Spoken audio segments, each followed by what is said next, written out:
경제와 정보를 생생하게 전달해드리는 경제와이드 이슈엔 오늘도 다양한 소식 준비했습니다.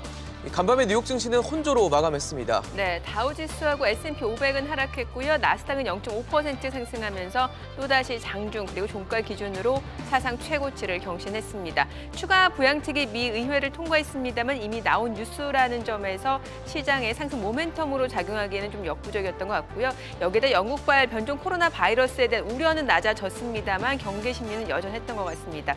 여기에다가 경기 지표 방향이 좀 엇갈렸습니다. 미국의 3분기 GDP 성장률 발표가 됐는데 0.3%포인트 상향 조정이 됐습니다만 컨퍼런스 보드 소비자 신뢰 지수는 오히려 전달보다 떨어졌다라는 점에서 역시 우려감은 아직은 남아 있었던 것 같습니다.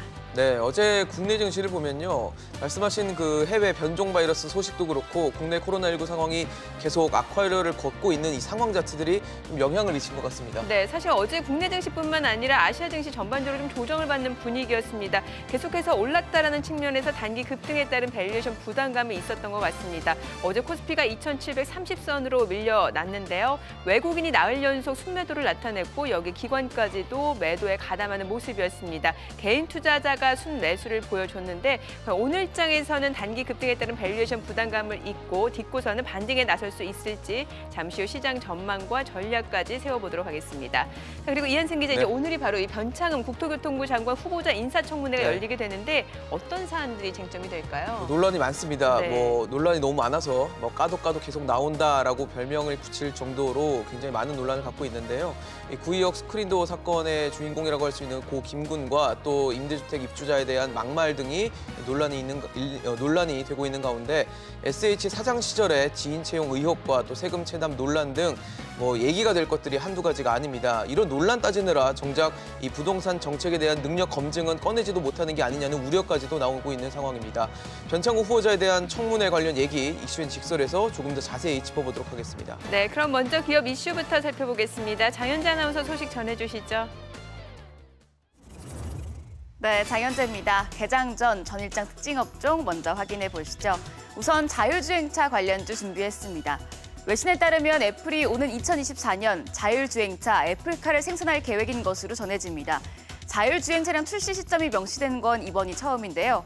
애플카에는 자체 개발한 최첨단 배터리가 탑재될 것으로 전해집니다. 이에 자율주행 기술 관련주가 강세를 보여줬습니다. 인포뱅크입니다. 상한가 경신하며 종가는 9,780원이었고요. 캠트로닉스가 17.18% 급등해 종가 28,300원을 나타냈습니다. 텔레칩스가 5.76% 올랐고요. 모트렉스도 3.4% 올라 6,560원, 만도 역시 3.08% 올랐습니다. 마감가는 53,600원이었습니다. 다음으론 테슬라 관련주입니다. 최근 가파르게 올랐던 테슬라가 S&P 500 편입 첫날 6%대 급락으로 마감을 했습니다. 테슬라는 올해 들어서만 주가가 730% 이상 폭등한 상태여서 차익 실현 매물이 나온 것으로 분석이 되고요. 또 앞서 말씀드린 애플의 자율주행차 생산 계획 발표도 영향을 준 것으로 보입니다. 그동안 테슬라의 상승세에 힘입어 올라왔던 테슬라 관련주가 전장에선 하락세로 마감했습니다. 센트럴모텍이 16.7% 빠지며 종가 29,350원까지 내려왔고요. MS오토텍도 9.3% 하락 마감했습니다. 이 밖에 LNF가 5% 넘게 빠지며 67,100원이었고요. 명신산업이 4% 하락하여 49,700원, 에코프로비엠도 3%대 약세를 보이며 종가 16만 100원을 나타냈습니다. 이어서 증권업종입니다. 국내 증시가 하락한 데 따라 증권주도 약세를 보여줬습니다. 뉴욕 증시가 코로나 변종 이슈와 경기 부양책 합의 기대감 등으로 혼조 마감을 했고 국내 증시 코스피와 코스닥 모두 오후 들어서 낙폭을 키우는 모습이었는데요. 영국에서 전염력이 강한 변종 코로나19가 급속 확산하고 있다는 소식 등으로 투자 심리가 크게 위축되는 모습입니다. 증권업종 마감 상황입니다. KTB 투자증권이 4.08% 하락해 종가 3,170원이었고요. 상상인증권과 하나투자증권, NH투자증권이 모두 3%대 하락 마감했습니다. 유진투자증권도 2%대 하락해서 종가는 3,830원이었습니다. 마지막으로 스키장 관련주입니다. 정부가 연말 연시 코로나19 특별 방역 대책으로 스키장 같은 겨울 스포츠 시설 운영을 전면 중단하겠다고 발표했습니다. 이 특별 대책은 오는 24일부터 내년 1월 3일까지 전국에 걸쳐 시행되는데요. 겨울철 대목을 맞은 스키장 영업 중지 소식에 관련 종목이 모두 약세로 마감했습니다. 용평 리조트입니다. 4.69% 하락했습니다. 종가는 4,060원이었고요. 대명 소노 시즌이 3.6% 하락해 1,185원, 아난티가 2.4% 하락하며 종가 8,000원이었습니다. 이 밖에 이월드가 2.6% 하락했고요. 강원랜드도 1.72% 빠지며 22,900원에 장을 마쳤습니다. 여기까지 기업 이슈 전해드렸습니다. 이어 전일장 상황 전해주시죠. 네, 전일 코스피가 4일 만에 하락하면서 2,730선대로 밀려났습니다. 이날 코스피는 전날보다 44.97포인트, 1.6% 떨어지면서 2,733.68의 거래를 마쳤습니다. 코스닥 역시 전장보다 24.85포인트, 2.6% 약세를 나타내면서 928.73으로 마감이 됐습니다. 수급 상황 살펴보겠습니다. 이날 유가증권 시장에서 외국인 1,481억 원을 순매도하면서 나흘 연속 매도 우위를 나타냈고요. 기관도 1,993억 원 매도 우위를 나타냈습니다. 이 가운데 개인 투자자 3,665억 원 매수 우위를 보여줬습니다. 코스닥 시장에서도 외국인과 기관은 각각 1,838억 원, 2,159억 원을 순매도했고요. 개인 투자자 홀로 4,855억 원 순매수를 보여줬습니다. 이날 코스피 시가총액 상위 종목 가운데 SK하이닉스가 3% 약세를 나타냈고요. 삼성바이오로직스, LG화학, 셀트리온, 삼성 SDI, 삼성전자, 현대차, 카카오 등 일제히 하락세를 나타냈고요. 시가총액 10위권 내에서는 네이버만 보합으로 마감이 되면서 하락 흐름을 면한 모습이었습니다. 업종별로 봤을 때는 삼성생명이 5% 강세를 나타내면서 보험주가 1% 넘게 오르는 모습이었고요. 그 밖에 유통업도 0.4% 상승했습니다. 이외에 전기가스, 건설, 의료정 및 의약품 업종, 대부분의 업종이 하락 흐름으로 마감이 됐습니다. 이날 코스닥 시가총액 상위 종목 가운데서는 또 알테오젠이 4% 약세를 나타냈고요. 그 밖에 펄어비스, 셀트리온제약, 시젠 4% 내림세였습니다. 이 가운데 또 셀트리온 헬스케어, 에코프로비엠, KMW 등 10개 종목, 전 종목이 하락으로 마감이 됐습니다. 이날 서울 외환시장에서 원달러 환율입니다. 전날보다 달러당 4원 70전 상승하면서 1,107원 40전에 마감이 됐습니다. 네, 전반적인 글로벌 증시 상황 그리고 국내 증시 상황 함께 체크해 보도록 하겠습니다. 안녕하세요. 안녕하세요. 네, 자 이제 올해도 몇 거래일 남지 않은 상황에서 글로벌 증시도 계속해서 상승세를 이어왔고 코스피도 최고치를 경신하다가 최근 들어서는 뭔가 좀 쉬어가고 싶은 심리가 강했던 것 같습니다. 차익 실현 욕구도 커지는 분위기였고 간밤 뉴욕 증시 나스닥만 또다시 사상 최고치를 기록했어요. 그렇습니다. 어제 미국 3대 지수를 좀 살펴보시면 나스닥만 이제 사상 최고치를 또 나타내는 부분들이 있었고 뭐 다우랑 S&P는 조금 하락세를 나타내는 부분이 있었는데 중요한 거는 그겁니다. 지금 뭐 테슬라랑 애플이 왔다 갔다 하면서 나스닥 지수를 좀 끌어올려주고 있기는 한데 어제 같은 경우에는 나스닥이 상승한 이유는 바로 애플 때문에 그러니까 애플이 이제 자율주행차를 만들겠다라는 이슈 때문에 그러면은 이게 테슬라가 좀 위협되는 것이 아니냐라는 부분들이 있었거든요. 그러면은 시가총액 1위 기업, 그러니까 2,000조 원이 넘어가는 시가총액을 형성하고 있는 애플이 시장을 좀 주도하다 보니까 나스닥은 사상 최고치를 나타내고 뭐 다우랑 S&P는 상대적으로 좀 하락세를 나타내는 부분들은 있었습니다. 근데 제가 봤을 때 지금 이 유동성의 효과들, 그러니까 성장주가 계속적으로 갈 수 있는 부분들에 대해서는 이미 부양책이 1,000조 원 규모로 또 풀렸다라는 소식들. 그러니까 결론은 지금 일단은 부양책 하나의 불확실성은 없어졌고 그러니까 바이든이 그 어제 이런 이슈를 얘기했던 부분이 내년 상반기에 1,000조 원 정도 더 추가 부양책을 하겠다라는 발표를 했었는데 그러면 여기서 유동성이 한 번 더 풀리게 되는 거거든요. 그러면은 성장주가 지금 나스닥이 사상 최고치를 찍었지만은 더 갈 수 있는 룸은 남겨져 있지 않을까라고 좀 판단은 하고 있습니다. 네, 뭐 말씀해 주신 대로 일단은 부양책 이미 나온 뉴스였기 때문에 다우지수라든지 S&P 500은 반영을 하지 못하는 모습이었는데 사실 올 들어서 놓고 보게 되면 이제 다우도 14% 올랐고 S&P 500이 14%가량 올랐고 다우가 한 5% 올랐고 나스닥이 40% 넘게 올랐습니다. 이 나스닥 추가 상승에 대해서는 여전히 또 경계 심리는 남아 있는 것 같거든요. 제가 이거 차트를 한번 띄워주실 수 있으면은 한번 제가 설명을 드리고 싶은데 그 지금 보시면은 왼쪽이 이쪽이 이제 다우존스 산업지수고 예. 그다음에 오른쪽에 제가 잠깐 보여드릴게요. 이 차트가 이제 S&P입니다. 그러니까 네. 기울기를 좀 보시면 좋을 것 같은데 네. 그다음에 이게 이제 나스닥이거든요. 아. 이게 연초 대비해서 얼마나 올라왔는지입니다. 예. 근데 다 비교를 좀 해보시면 이게 다우고 그다음에 이게 S&P고 나스닥을 봤을 때 나스닥이 상대적으로 가장 많이 올라온 올랐어요. 부분들이 예. 있거든요. 근데 결국에는 그거죠. 뭐 구성돼 있는 종목들, 예. 그러니까 이런 부분들이 좀 나스닥을 끌어올린 부분들. 근데 결론은 유동성의 효과들을 톡톡히 좀 보고 있고, 근데 이 유동성이 좀 쉽게 끝나지는 않을 거다. 왜냐면은 08년 금융위기 이후에 우리가 유동성을 공급할 때도 보면은 뭐 지금 단기간에 끝난 부분들은 아니거든요. 그러면은 네. 지금 현재 상황으로 볼 때도 뭐 물론 이제 뭐 변종 바이러스가 나왔다라고 하지만은 어제 바이오엔테크 CEO가 나와서 한 말이 변종 바이러스도 잡을 수 있다라는 백신 부분, 효과가 있다고 네, 했어요. 백신 효과가 예. 있다라고 얘기를 했었거든요. 그러면은 바이러스에 대한 불확실성이 이제는 좀 면역이 생긴 것이 아닌가라고 판단을 하고 있고, 그럼 여기서 추가 자금들이 계속적으로 좀 들어와줬을 때는 나스닥이 더 갈 수 있다라는 것들은 네. 좀 그렇게는 생각은 하고 있습니다. 나스닥이 네. 더 갈 수 있다. 경기 지표는 좀 방향이 엇갈렸던 것 같아요. 미국 3분기 GDP 성장률이 뭐 기존보다는 0.3%포인트 상향 조정됐습니다. 33.4%인데 컨퍼런스 보드 소비자 신뢰지수, 이게 소비 심리를 나타내는 지표인데 이게 많이 또 둔화가 됐더라고요. 그렇죠. 근데 코로나 때문이겠죠. 그렇죠. 이게 3분기 GDP가 뭐 47년인가 이후에 가장 많이 상승한 지수인데 이 30% 상승을 했다라는 거는 어떻게 보면은 기저효과. 2분기에 워낙 안 좋았으니까. 예. 근데 우리가 4분기를 또 예측을 해야 될 텐데 4분기는 사실 그렇게 긍정적이지는 않습니다. 지금 컨센서스를 봤을 때는.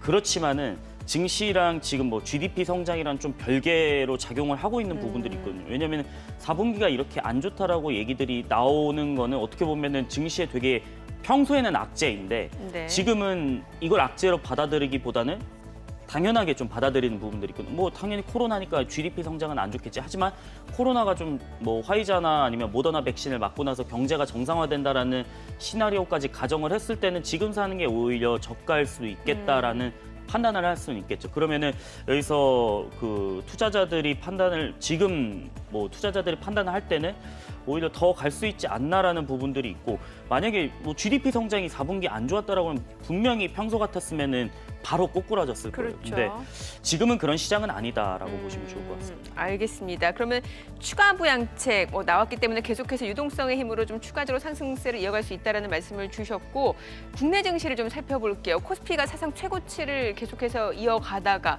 어제 보니까 외국인하고 기관이 물량을 내놓으니까 다시 지수가 좀 아래로 무너지는 상황이었는데 어제 흐름을 어떻게 보셨나요?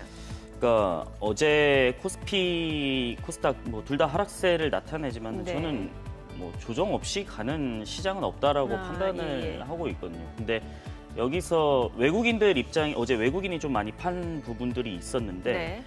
그러니까 외국인과 기관이 좀 많이 파는 부분들, 그리고 외국인이 요즘 들어서 좀 매도세를 나타내고는 있는데 결론은 그겁니다. 지금 원화 강세가 계속적으로 이루어지다가 외국인 입장에서는 내가 환차익이나 환차손에 대한 부분도 좀 생각을 해야 되거든요. 그렇죠. 그러면은 지금보다 더 원화 강세가 나타날까? 그게 좀 애매한 부분들이 있겠죠. 예. 그러면 지금 달러로 바꿔야 되겠다라는 생각을 할 수도 있고, 왜냐면은 이게 아무리 코스피 시장에서 50% 수익이 나더라도 환율적인 측면에서 50% 손실이 나버리면은 거의 뭐 수익률이 0%잖아요. 그렇죠. 그러면은 여기서 생각을 할 수가 있는 게 원화 강세가 더 나타날 수 있을까? 그런 애매한 부분들이 있어서 외국인들이 요즘 매도를 하고 있다라는 시그널들이 보이기는 하는데 네. 저는 결론은 국내 자금들도 만만치는 않다. 지금 제가 코스피 누적 수급 차트를 예. 좀 보여드리면은 코스피가 어제 잠시 조정을 받았지만은 개인 투자자가 좀 이끌어 나가는 장세고, 개인 투자자들이 옛날과는 좀 다르거든요. 왜냐하면 네. 옛날에는 저가에서 다 매도를 물량을 떠 넘기다가 올라왔을 때 물량 받아서 손실을 많이 보는 케이스가 있었는데, 지금은 좀 개인 투자자분들이 주도하는 시장이고 수익률이 또 뛰어나거든요. 시장 떨어질 때 개인 그렇죠. 투자자들이 사더라고요. 그래서 예전과 국내 자금들도 예탁금이나 신용잔고 봤을 때는 만만치는 않다. 그래서 유동성의 효과는 계속적으로 좀 나타날 수 있다라고 좀 보고 있습니다. 코스닥도 마찬가지겠죠. 사실 최근에 외국인이 코스닥 쪽 좀 사주나 싶었어요. 이게 코스닥 바이오 쪽을 위주로 샀잖아요. 근데 어제는 보니까 또 개인 투자자가 그 물량을 또 받아내더라고요. 뭐 비슷한 양상이죠. 왜냐하면 코스피나 코스닥 같은 경우 외국인이 지금 매도를 하는 이유들은 사실 환차 이익에 대한 부분, 환차 손해에 대한 부분. 이렇게 원화 강세가 나타났으니까 빨리 바꿔야겠다라는 부분들이 있을 수도 있을 테고요. 그러면은 여기서 우리가 생각을 해야 될 거는 과연 끝일까라는 생각보다는 국내 자금들도 이렇게 많은데 오히려 조정받을 때 더 살 수 있는 자금들도 있는데 그렇기 때문에 저는 뭐 아까 나스닥도 비슷한 맥락으로 말씀을 드렸지만은 코스피, 코스닥도 역시나 더 열려 있지는 않을까라고 판단은 하고 있습니다. 네, 알겠습니다. 자, 어제 양시장이 좀 조정을 받는 모습이었고 오늘장에서는 보합 출발 예상되고 있습니다. 저희는 잠시 후 동시효과 그리고 전략으로 돌아오도록 하겠습니다.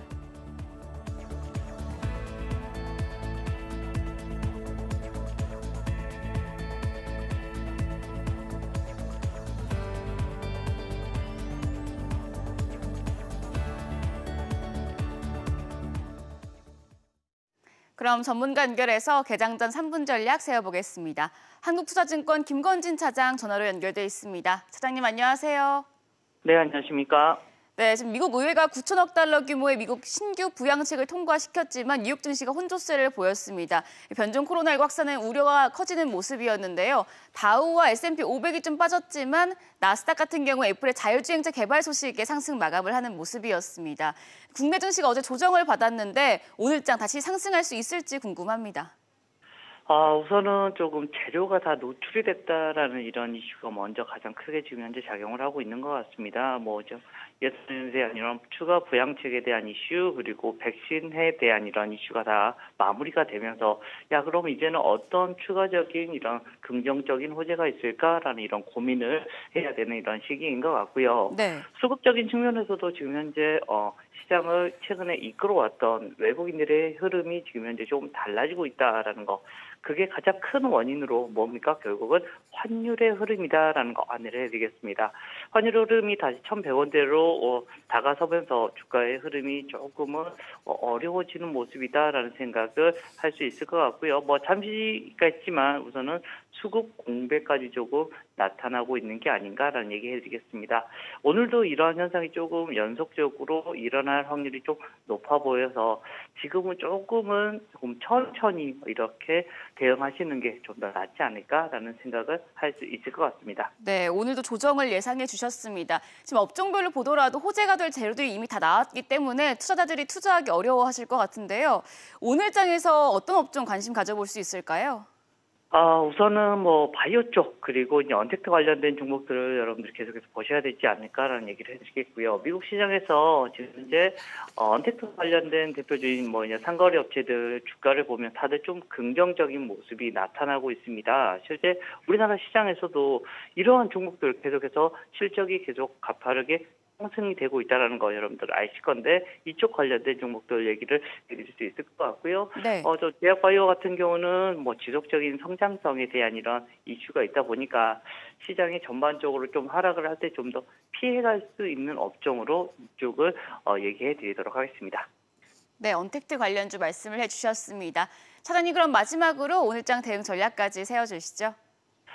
네, 조금 보수적인 의견을 오늘 좀 드리고 있었는데요. 네. 가장 중요한 건 결국은 환율의 흐름이 다시 워낙 강세 쪽으로 좀 갈 수 있는 것이냐 아니면 워낙 약세가 지속이 되느냐라는 이것을 여러분들이 계속해서 오늘 시장에서 바라볼 필요가 있을 것 같고요. 이게 바뀌면 외국인들의 흐름이 또 바뀔 거다. 물론 우리 국내 유동성이 워낙 지금 현재 강하기 때문에 어느 정도의 지지선은 가능할 것이다. 그리고 올해 내내 우리 개인들이 이런 투자자가 좀 스마트하게 좀 많이 지금 현재 변동이 되면서 바뀔 수는 있지만 여전히 신고가를 뚫어주는 거나 이런 것들은 여전히 외국인들의 흐름이 조금 더 중요해 보인다라는 얘기 드리도록 하겠습니다. 네, 오늘 환율 흐름 그리고 외국인의 수급 패턴까지 예의주시해 보셔야겠습니다. 말씀 잘 들었습니다. 김건진 차장이었습니다. 지금까지 개장 전 3분 전략 세워봤습니다. 네, 지금 시각 8시 50분 향해 가고 있습니다. 오늘장 양시장 예상 체결지수 확인해 보도록 하죠. 코스피입니다. 오늘 0.2% 오름세 반등 출발 예상되고 있습니다. 2740선 출발 예상되고 있고요. 코스닥 강보합 출발 예상되면서 929.85포인트로 예상 체결지수 기록이 되고 있습니다. 시가총액 상위 종목 예상 체결가 확인해 보겠습니다. 삼성전자 오늘 강보합 출발 예상되고 있습니다. 지금 예상 체결가 72,400원으로 나타나고 있고요. SK하이닉스 보합 출발 예상되면서 예상 체결가 112,500원으로 나타나고 있습니다.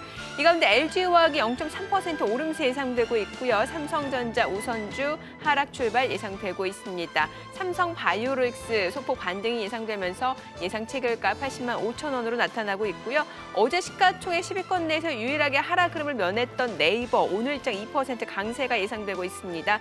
예상 체결가 29만 원으로 나타나고 있는 상황이고요. 자, 그리고 어제 삼성물산, 삼성생명이 좀 많이 올랐습니다.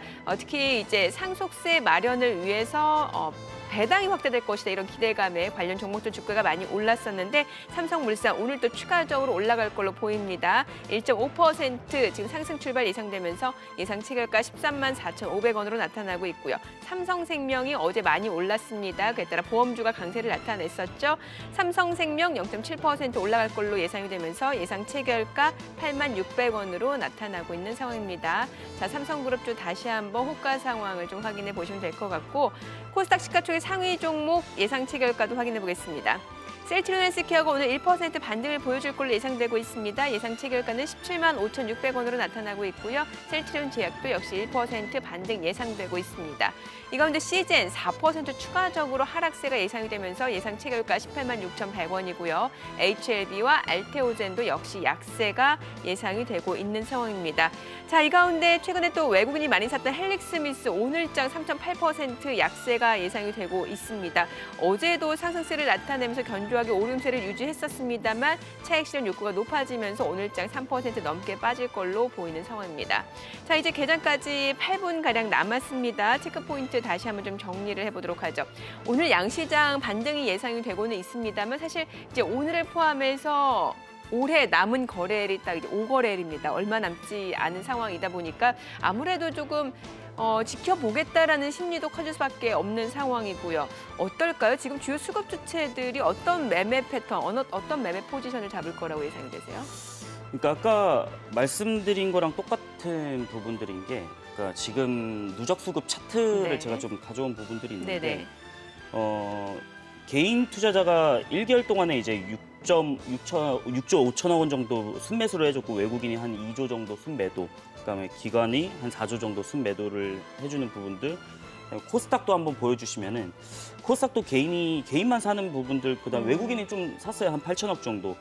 기관에서 많이 물량이 나오는 부분들이 있는데, 그러니까 결론적으로는 뭐냐면 우리가 고객예탁금하고 신용잔고를 잘 보셔야 됩니다. 그 이유들이 뭐냐면 네. 지금 고객예탁금 같은 경우에는 연초에 한 30조 있던 고객예탁금이 지금 한번 차트를 좀 띄워주시면은 네, 고객 예탁금. 지금 12월 달에 1년 만에 거의 2배가 올라온 거거든요. 그러면 이 30조 자금이 증시로 몰렸다는 거, 아직까지 네. 매수대기 자금으로 있다라는 것들, 그리고 신용잔고도 한번 보여주시면 19조예요. 그러면은 연초에 있었던 8조 원에 비해서는 거의 2배 상승한 거죠. 그러면 이 차트를 봤을 때는 신용잔고랑 코스피 지수가 같이 올라가는 부분들이 있다라는 거. 그러면은 결론은 아직까지 개인 투자자분들이 좀 시장을 주도하는 장세를 좀 나타내고 있다라고 좀 보실 수가 있는데, 그러니까 여기서 우리가 좀 힌트를 얻을 거는 뭐 지금 성장주들 네. 과연 고점이냐 이런 논란들이 있지만 저는 돈이 많기 때문에 예. 더 갈 수 있다라고 보고 있고, 여기서 이제 반도체나 2차 전지 관련주들은 특히나 좀 많이 보셔야 된다. 그리고 뭐 플랫폼 관련주들도 그렇고, 그러면은 2700선이 아니고 내년을 봤을 때는 또 더 올라갈 수 있는 부분들을 저는 생각을 하고 있거든요. 근데 한 가지 좀 걱정되는 거는 이제 그 신용잔고 비율이 높은 종목들을 보셔야 되는데, 물론 이게 시가총액 작은 종목들에 많이 포진이 되어 있습니다. 예. 근데 3월 달에 국내도가 부활을 하게 되면은 이거는 좀 위험할 수는 있거든. 그러면 내가 포트폴리오에서 이 정도는 빼고 다른 쪽으로 좀 투자를 했다가 가시는 부분들을 좀 생각을 하셔야겠죠. 그러면은 우리가 리밸런싱을 하는 부분들을 네네. 이제 연초에는 한 번은 생각을 하시면 좋겠다라고 말씀을 드리고 싶습니다. 그러면 일단은 아직까지는 유동성이 풍부하기 때문에 성장주의 추가적인 상승세는 유효하다라는 말씀이신 네, 거잖아요. 맞습니다. 그 유동성 자료도 좀 체크를 해보죠.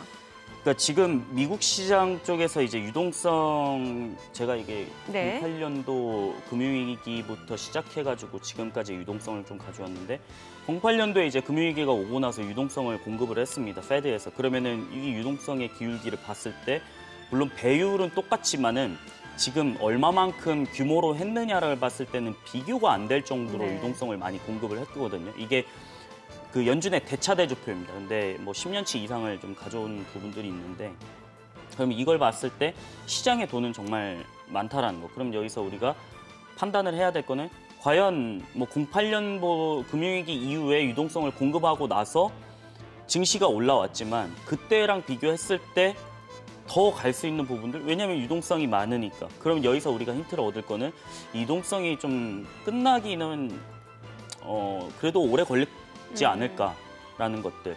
왜냐면 그 2008년도부터 2009년도부터 유동성 공급하고 나서 우리가 10년도, 11년도까지 쭉 간 부분들이 거의 2년이잖아요. 네네. 그러면은 지금 1년도 안 지났습니다. 그러면은 이 유동성이 지금 즐기기에도 괜찮지 않을까라고 좀 판단을 하고 있습니다. 뭐 그럼에도 불구하고 지금 이제 백신이 접종이 시작이 됐고 이러다 보면은 경기 회복이 좀 빨라질 수 있다라는 측면에서 이게 성장주하고 가치주를 같이 들고 가는 이 바벨 전략을 얘기하시는 분들이 많이 늘어나고 있어요. 이 비중은 일단 이제 뭐 개인별로 좀 차이가 있겠습니다만 어떨까요? 사실 올해 놓고 보게 되면 성장주 수익률이 굉장히 압도적이었거든요. 뭐 그럴 수밖에 없는 예. 게 이제 시장을 주도한 섹터들이 이제 성장주 뭐 반도체나 아니면은 뭐 화학 쪽이나 이런 부분들이었으니까. 근데 뭐 대표적인 경기 민감주라고 했을 때는 우리가 뭐 철광석을 예를 들어드린 뭐 철강 업체들 아니면은 네. 뭐 아연 업체들 이런 쪽으로 좀 예를 들어드릴 수가 있는데 저는 생각을 하는 게 사실 지금 항상 이게 뭐 철강 업체를 볼 때는 철광석 가격을 보셔야 되는 게 이게 수요 때문에 올라가느냐 아니면 공급이 줄어들어서 올라가느냐 그거를 보셔야 되는데 지금은 좀 수요 때문에 늘어나는 부분들이 있거든요. 예. 그러면은 제가 이게 이제 한 07년 이 철광석 차트인데 07년도부터 시작해가지고 제가 2020년까지의 차트입니다. 근데 아까 유동성 공급을 08년도에 했던 거를 봤을 때 지금 보시면은 증시가 같이 올라가면서 철광석 가격도 그 당시에 같이 올라가는 부분들이 있었거든요. 그러면은 지금 2013년 이후로 최고치를 찍었어요. 그러면은 철광석 가격이 네. 이게 수요에 기반한 철광석 가격 급등인데 이거를 전가시킬 수 있을 거냐 없을 것이냐. 근데 전가시킬 수 있기 때문에 포스코나 현대제철이나 이렇게 어떻게 보면 실적이 개선되는 네네. 부분들이 나타날 수는 있거든요. 그런데 지난 08년도 금융위기 이후에도 철광석 가격이 이렇게 급등을 했는데 원자재 가격 더 갈 수는 있겠죠. 그다음에 돈 가격, 그러니까 구리 가격도 보시면은 그 17년도 이후에 3년치 차트인데 네. 이것도 이제 거의 뭐 13년 이후에 최고까지 나타나고 있어요. 구리 가격 네. 역시도. 그러면은 지금 봤을 때 원자재 가격이 이게 수요에 기반한 것이 아닌가. 그러면은 물론 소비국 제 글로벌 1위 소비국이 이제 중국이잖아요. 그렇죠. 중국이 모든 걸 다 흡수하고 있지 않나. 그러면은 뭐 아연 업체라든지 아니면 뭐 풍산 예를 들어 풍산이라든지 아니면 현대제철 포스코는 그래도 괜찮은 뭐 수익률을 나타낼 수 있기 때문에 늦게 네네. 따라가지만 그래서 바벨 전략도 괜찮다라고 저는 아. 말씀을 드리고 싶습니다. 그러니까 기존의 성장주라고 하면은 뭐 2차 전지라든지 아니면 플랫폼 관련주를 가져가고 여기다 경기 민감주인 뭐 철강주라든지 그런 경기 민감주를 좀 가져가는 게 좋다라는 거죠. 네, 맞습니다. 야, 비중은 그럼 그 비중은 어느 정도로 가져가는 게 좋을까요? 그러니까 저는 유동성이 풍부하기 예. 때문에 그래도 성장주에 성장주. 초점을 더 맞추는 것이 맞지 않나라는 생각을 하는 네. 게 지금은 일단 이렇게 조정이 오더라도 많이 올라온 종목들 위주로 많이 떨어질 겁니다. 그게 이제 성장주겠죠. 그러면은 과연 성장주가 이렇게 뭐 예를 들어 민감주 같은 경우는 마이너스 2% 날 때 성장주 같은 경우는 마이너스 4% 정도 날 수는 있어요. 예. 왜냐면 민감도가 좀 다르기 때문에 또 많이 올라오고 차익 실현에 대한 욕구가 클 수 있기 때문에 근데 과연 이걸 받쳐줄 수 있는 자금이 없을까? 근데 아까 말씀드렸다시피 이제 고객 예탁금이나 신용잔고는 물론 신용잔고는 알겠습니다. 네. 자, 그 얘기 네. 개장 후에 들어보도록 하겠습니다. 오늘 국내 증시 개장하겠습니다.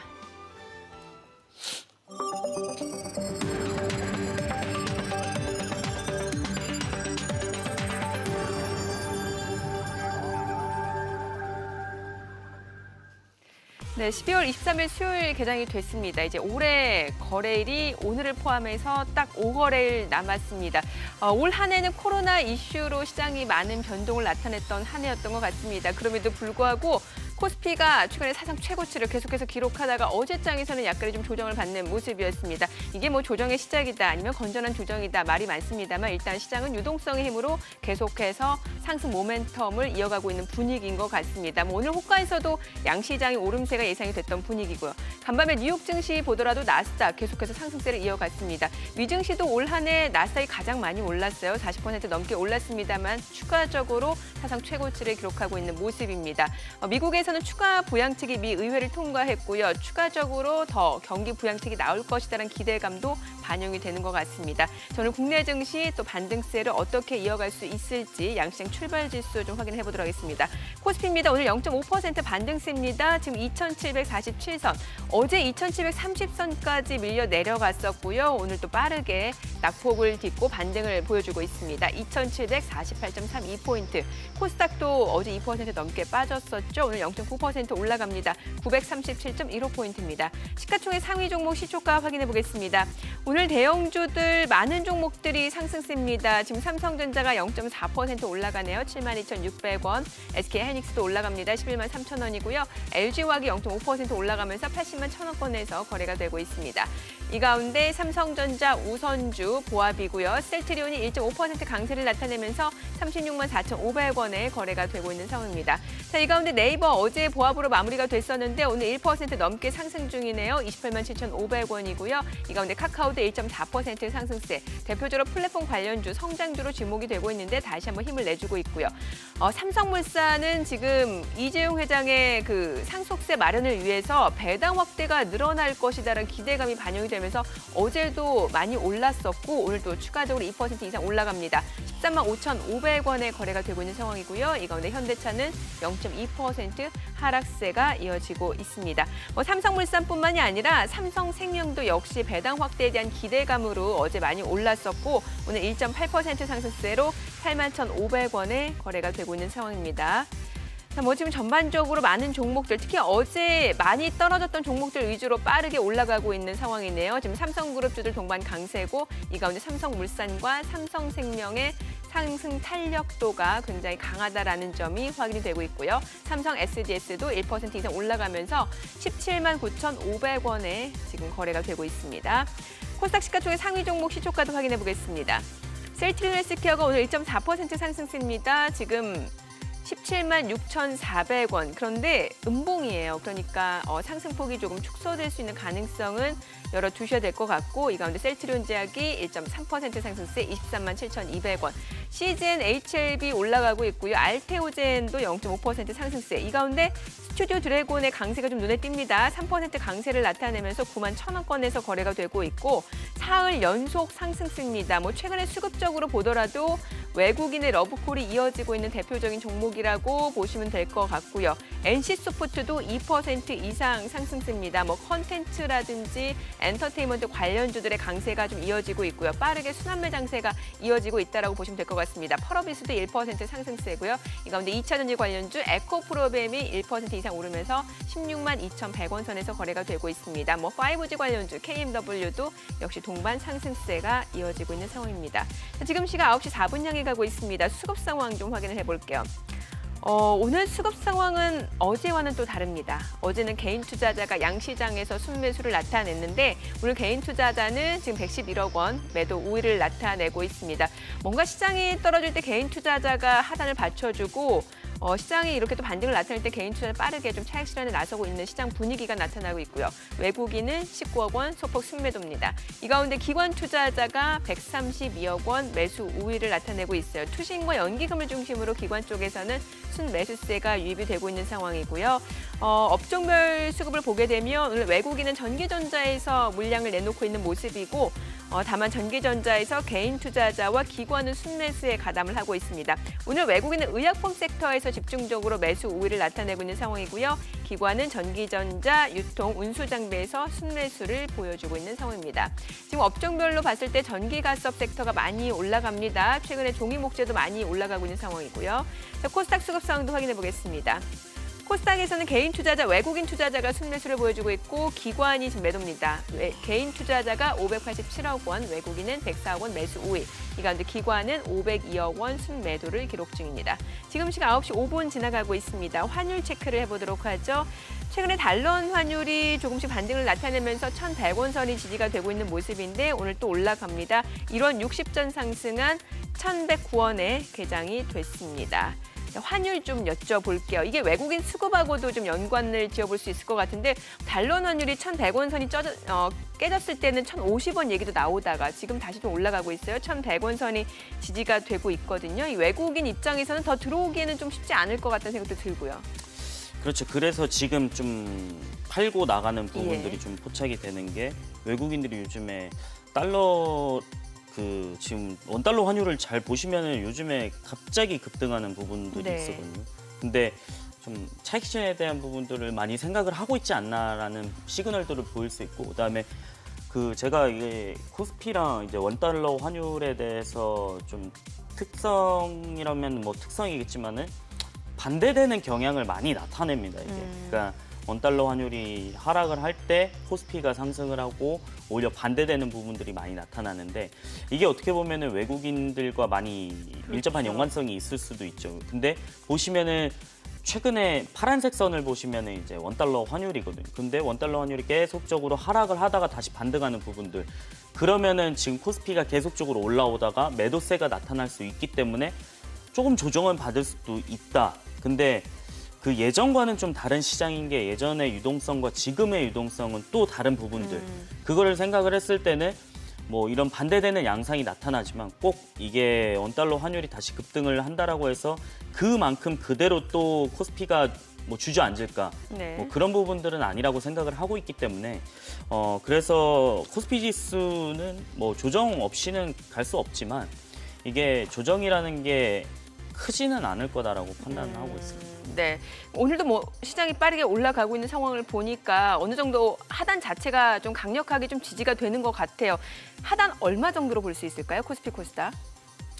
저는 뭐 일단은 뭐 2,000 많이 빠지더라도 뭐 2,600선은 안 깨지지 않을까라는 생각을 하고 있는 게 왜냐면 너무 견조하고 지금 개인 투자자들이 이렇게 증시가 올라갔는데도 자금을 빼지 않는 거를 봤을 때 이 자금이 다른 데로 갈 곳은 없다라는 거. 그래서 요즘 보시면은 이제 뭐 유동성이 워낙 많기 때문에 비트코인도 지금 2만 달러 이상을 뭐 돌파를 했었고, 근데 우리나라가 예전에 이제 2018년도에 김치 프리미엄이라고 해가지고 김치 프리미엄?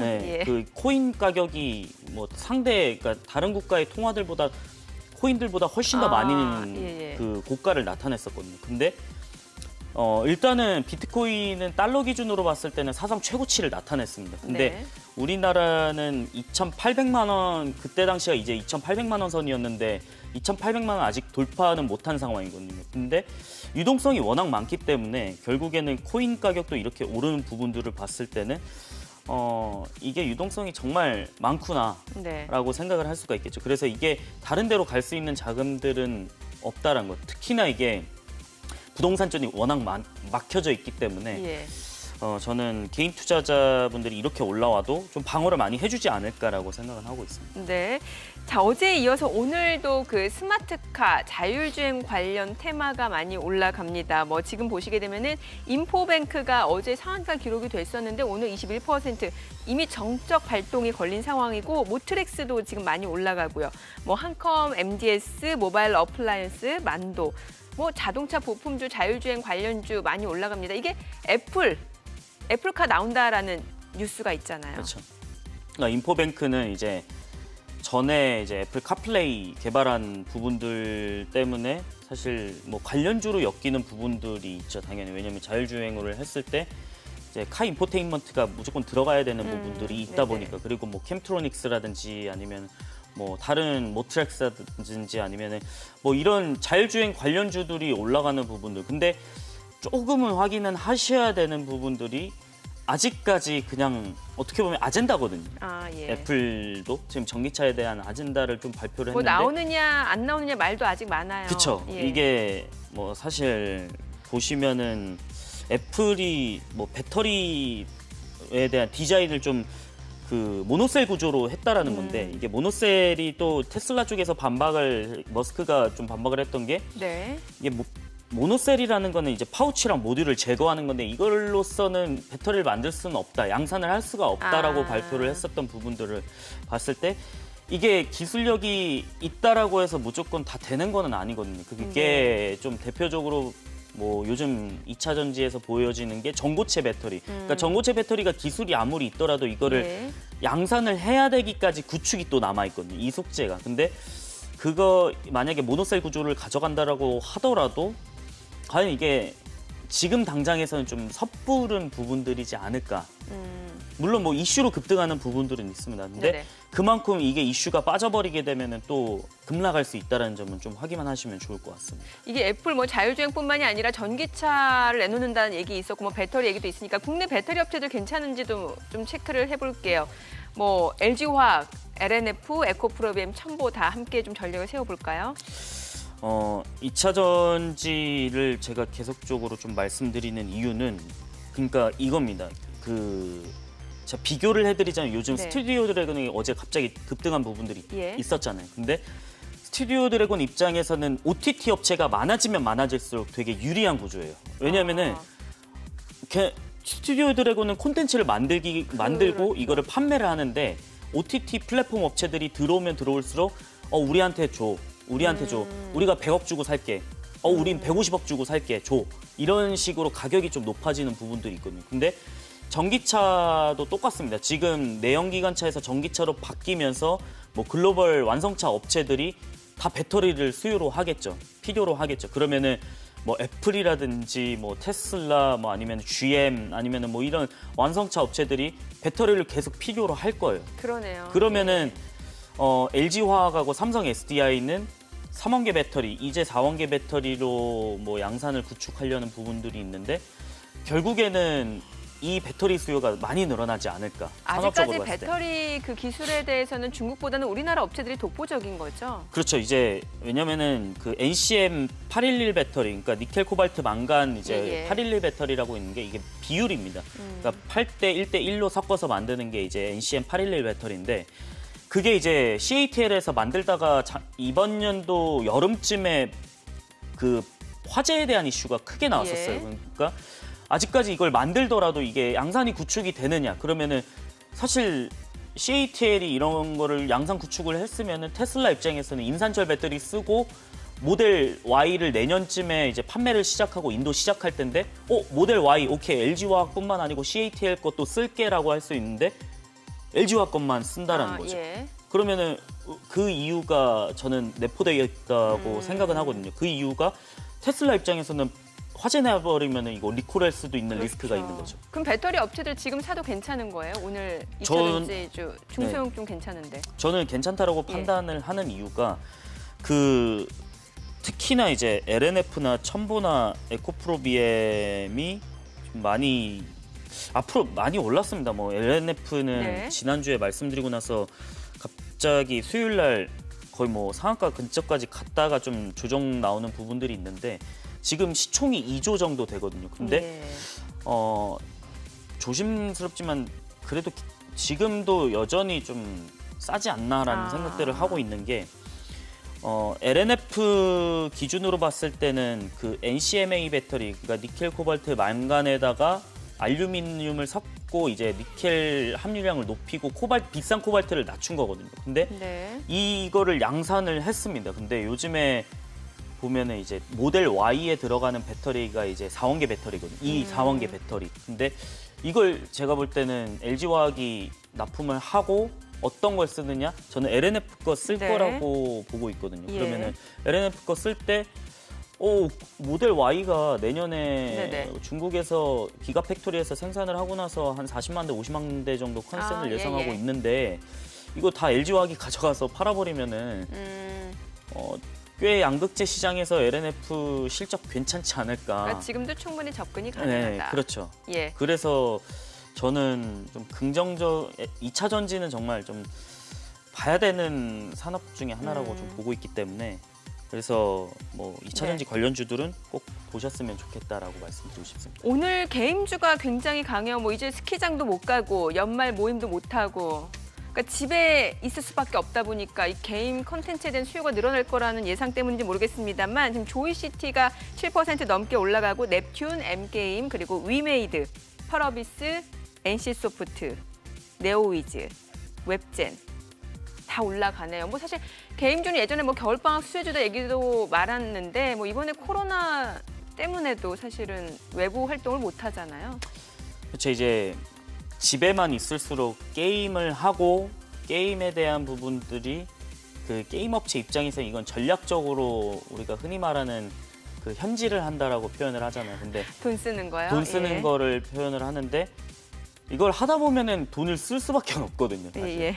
왜냐하면 그리고 이제 재택근무에 대한 부분들도 이게 학생들만 타겟으로 했을 때는 그 우리 돈을 쓰는 거에 대한 부분들이 매출이 좀 작을 수는 있습니다. 근데 이제 직장인분들도 재택근무하고 집에만 있다 보니까 이게 매출까지 일어날 수 있는 효과들이 있겠죠. 예. 그러면 여기서 우리가 실적이 괜찮지 않을까라는 판단들 그리고 이게 장기화되면 장기화될수록 언택트 관련주로 대표적으로 뽑는 게 이제 게임주다 보니까 실적이 좀 괜찮게 나올 수 있는 부분들을 좀 판단하시면 좋을 것 같습니다. 예.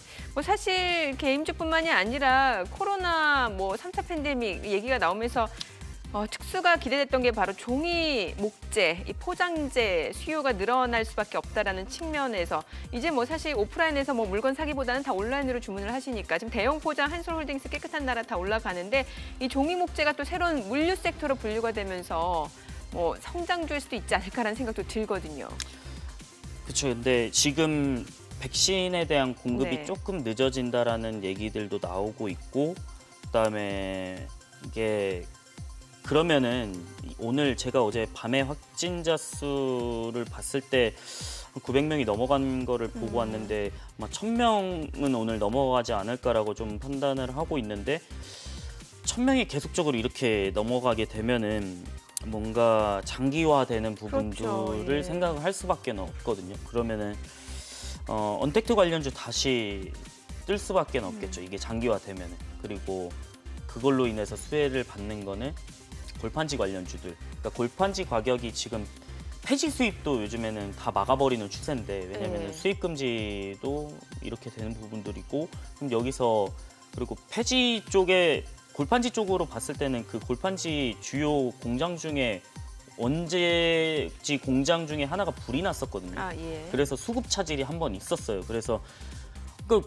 이 수요는 많은데 공급이 한 군데서 불이 나다 보니까 똑하죠. 또 예. 가격이 급등하는 부분들이 있죠. 그래서 골판지 가격들도 지금 급등하는 요인들 중에 하나. 그러면은 이게 아까 말씀드렸다시피 철광석 가격을 올리면 수요가 있기 때문에 가격 전개를 할 수 있는 부분들. 네. 그러면 똑같거든요. 제지주들도 골판지에 대한 수요가 많은데 공급이 없다 보니까 가격 전가할 수 있는 부분들. 그럼 여기서 뭐 제지 관련주들, 특히나 골판지 위주로 만드는 제지 업체들은 실적이 4분기부터는 그래도 나오지 않을까라고 판단을 하고 있기 때문에 네. 그래서 제지주들도 좀 언택트 성격은 아니지만은 좀 수혜주, 코로나 수혜주라고 보시면 좋을 것 같습니다. 바이오 산업 바이오주 전략 좀 여쭤볼게요. 이게 백신이 실질적으로 나오기까지 뭐 많은 이슈에 따라서 움직임이 있었는데 어떨까요? 셀트리온 그룹주가 많이 올라갔다가 최근에는 또 차익 실현 물량들이 좀 나오는 모습이고 뭐 셀자만 붙으면 다 오른다. 뭐 젠자만 붙으면 다 오른다. 이런 얘기도 많았었어요. 예. 그 셀트리온은 어제인가 이제 그 정세균 총리가 방문을 했어요. 성동공장에 방문해서 이제 그 서정진 회장이 직접적으로 뭐 이렇게 방문을 했기 때문에 뭐 설명을 하고 이런 자리를 가졌는데 결국에는 우리나라에서 가장 빠른 거는 셀트리온이기는 하거든요. 물론 뭐 제넥신이나 아니면은 뭐 셀리드나 뭐 RNA 어제 이제 좀 보건복지부에서 발표를 했던 게 그 4개 임상 시험을 하고 있어요. 근데 그게 이제 DNA 쪽은 이제 제넥신하고 제가 어제 잠깐 기억이 안 나는데 제넥신 쪽이랑 아무튼 하나가 있었고요. 네네. 4개의 회사인데 그다음에 SK바이오팜이랑 그다음에 mRNA 쪽은 이제 셀리드 쪽으로 알고 있는데 그다음에 나머지 하나가 이노비오, 비상장사인 이노비오가 하나 있는데 그 4개 업체가 지금 임상 1상을 진행을 하고 있어요. 물론 글로벌 뭐 화이자나 아니면은 뭐 아스트라제네카 아니면은 뭐 모더나에 비해서는 좀 느린 속도지만은 그래도 국내에서 봤을 때는 백신 공급이 만약에 조금 늦어지게 되면은 만약에 이 국내 업체들한테 좀 의존을 할 수밖에 없는 상황이거든요. 그렇죠. 근데 이게 성과가 좀 좋게 나왔다라고 하면은 뭐 이런 업체들 중에 뭔가 확 주가가 뛰어올 수 있는 부분들은 있겠죠. 왜냐하면 백신이 해외에서 공급이 조금 늦어지게 되면 우리나라의 셀트리온이나 아니면 제넥신 아니면 셀리드, SK바이오팜으로 좀 쏠릴 수 있는 부분들을 좀 생각을 하시면 좋을 것 같고 근데 이게 아직까지는 좀 임상 1상이기 때문에 좀 약간은 섣부르지만 그래도 만약에 이게 긴급 사용 신청까지 뭐 성과가 좋고 긴급 사용 신청까지 나온다라고 했을 때는 그래도 좀 보면 좋지 않을까. 네. 특히나 셀트리온은 보면 좋지 않을까라고 판단하고 있습니다. 네, 알겠습니다. 뭐 테마별 그리고 업종별로 저희가 전략까지 세워봤습니다. 오늘 말씀 고맙습니다. 잘 들었습니다. 네, 지금 시각 9시 20분 지나가고 있습니다. 자, 외국인 어제장에서 어떤 종목들 순매수했는지 외국인 순매수 상위 종목 현재 주가 상황 살펴보겠습니다. 어제 삼성물산, 네이버, 카카오, DB하이텍, 현대차, SK하이닉스 순매수를 했는데 삼성물산 어제에 이어서 오늘도 2% 강세고요. 네이버도 올라갑니다. 카카오도 역시 2% 가까이 올라갑니다. 오늘 플랫폼 관련주는 굉장히 좋아요. 이 가운데 DB하이텍이 좀 내림세고요. 현대차 다시 반등을 보여주고 있네요. 자, 그리고 SK하이닉스, CJ제일제당, 종근당, 두산퓨얼셀, NC소프트도 외국인 순매수 상위 종목입니다. 오늘 일제히 상승세에 나타나고 있는 상황이고 특히 두산퓨얼셀과 NC소프트의 강세가 좀 두드러지고 있는 상황이죠. 기관 순매수 상위 종목도 살펴보도록 하죠. 기관 역시 카카오, 삼성물산, 네이버, 한화솔루션, 삼성생명, DB하이텍 순매수를 해줬습니다.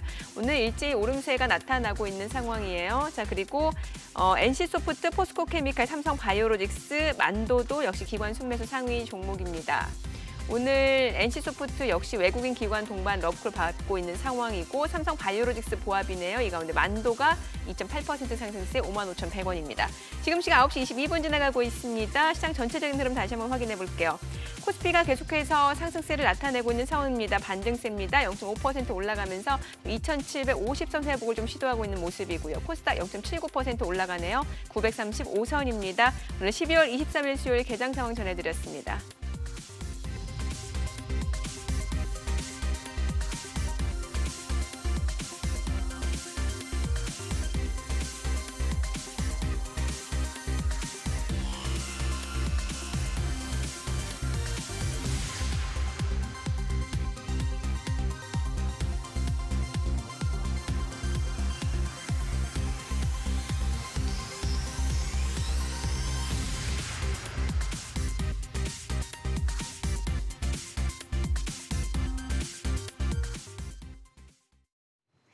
이슈의 흐름을 살펴보는 핫이슈 키워드 시간입니다.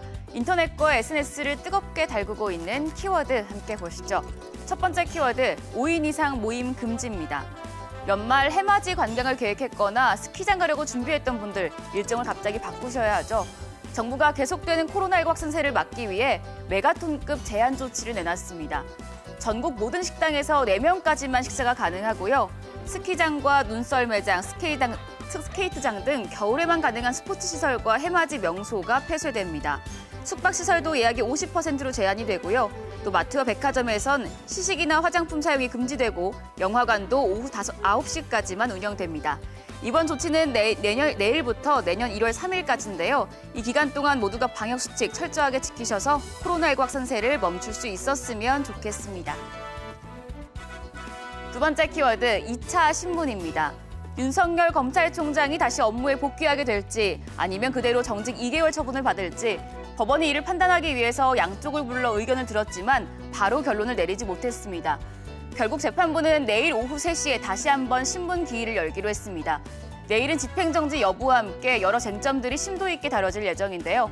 하지만 큰 정치적 파장이 예상되는 만큼 법원의 결정이 당장 나오진 않을 가능성도 높습니다. 세 번째 키워드, 변창흠 기습 사과입니다. 사과를 받을 생각이 없다고 했는데 막무가내로 사과를 한다면 어떨까요? 오늘 변창흠 국토교통부 장관 후보자의 인사청문회가 예정된 가운데 변 후보자의 기습 사과 논란이 불거졌습니다. 변 후보자는 어제 중대재해처벌법 제정을 위한 정의당의 단식 농성장에 찾아가서 사과했는데요. 문제는 현장에 사과를 받아야 할 구의역 사고 유가족들이 없었고 이미 구의역 희생자 동료들은 사과를 받을 생각이 없다며 면담을 거절했다는 겁니다. 자리에 있던 고 김윤균 씨와 이한비 PD 유족들은 변 후보자가 일방적으로 찾아왔다고 주장했는데요. 정의당은 변 후보자의 기습 사과에 대해 비판의 목소리를 높였습니다. 네 번째 키워드, 1가구 1주택법입니다. 더불어민주당 진성준 의원이 1가구 1주택 원칙을 명시하는 주거기본법 개정안을 대표 발의했습니다. 개정안에는 1가구 1주택 보유, 무주택자 및 실거주자 주택 우선 공급, 주택의 자산 증식 및 투자 목적 활용 금지로 요약되는 주거정의의 3원칙을 신설했습니다. 현행법에 있는 국민 주거권을 구체화했다고 밝혔는데요. 일각에서는 사유재산 침해를 법률에 명시한 부분 때문에 위헌이라는 지적도 나오고 있습니다. 다섯 번째 키워드, 높아진 대출 문턱입니다. 연말에 대출 받기가 더 힘들어졌습니다. 금융당국이 신용대출이 부동산 등으로 흘러 들어가고 있다고 보고 은행에 대출을 더 조일 것을 주문했는데요. 이에 따라 국민은행은 2천만 원을 초과하는 신용대출을 중단했고요. 신한은행은 오늘부터 신용대출 신규 신청을 아예 받지 않기로 했습니다. 이 밖에 하나은행은 내일부터 하나원큐 신용대출 신규 신청을 한시적으로 중단할 예정입니다. 하지만 저금리가 계속되는 상황이라 대출의 풍선 효과가 나타날 것이란 지적도 있습니다. 다음 키워드, 최초와 달라진 택시기사 진술입니다. 차에 탔던 손님이 갑자기 자신의 목을 잡으려고 하고 문을 열려고 하니까 욕을 했다. 이용구 법무차관에게 폭행을 당했다 논란이 일고 있는 택시기사가 처음에 진술했던 내용입니다. 그러나 사흘 뒤 피해자는 처음 말했던 내용은 과장됐다면서 진술을 번복했습니다. 목이 아니라 멱살이 잡혔고 이미 차를 세우고 난 뒤에 발생한 일이라고 했는데요. 택시기사의 처음 진술대로라면 피의자의 의사와는 상관없이 특정범죄 가중처벌법이 적용할 수 있어서 논란이 되고 있습니다. 대검찰청은 이 차관에 대한 사건을 서울중앙지검에 배당했습니다. 일곱 번째 키워드, 이건희 회장 주식 상속세입니다. 고 이건희 삼성그룹 회장의 주식을 상속하는 데 내야 하는 세금이 11조 366억 원으로 확정됐습니다. 사상 최대 금액인데요. 이전 회장이 보유했던 삼성전자와 삼성물산 등의 지분가치 평균액은 총 18조 9천억 원으로 여기에 최대 주주할증과 최고 상속세율이 적용됐습니다. 부동산 상속세까지 합치면 상속세는 12조 원을 훌쩍 넘을 것으로 보이는데요. 삼성 일가는 이 상속세를 5년 동안 나눠내고 계열사의 배당을 확대해서 자금을 마련할 예정입니다. 오늘 마지막 키워드, 설민석입니다. 유려한 입담으로 역사를 풀어내서 인기를 끌고 있는 스타 강사 설민석 씨. 설민석 씨가 역사 왜곡 논란에 휩싸였습니다. 한 프로그램에서 강연한 내용에 오류가 너무 많다는 건데요. 이집트 고고학자인 광민수 박사는 사실관계 자체가 틀린 게 너무 많아서 하나하나 언급하기도 힘들 지경이라고 말했습니다. 지도까지 틀렸다는 지적이 시청자들 사이에서도 제기가 됐는데요. 이에 설 씨는 자신이 많이 부족하고 모자라서 생긴 부분이라며 직접 사과했습니다. 지금까지 핫이슈 키워드였습니다.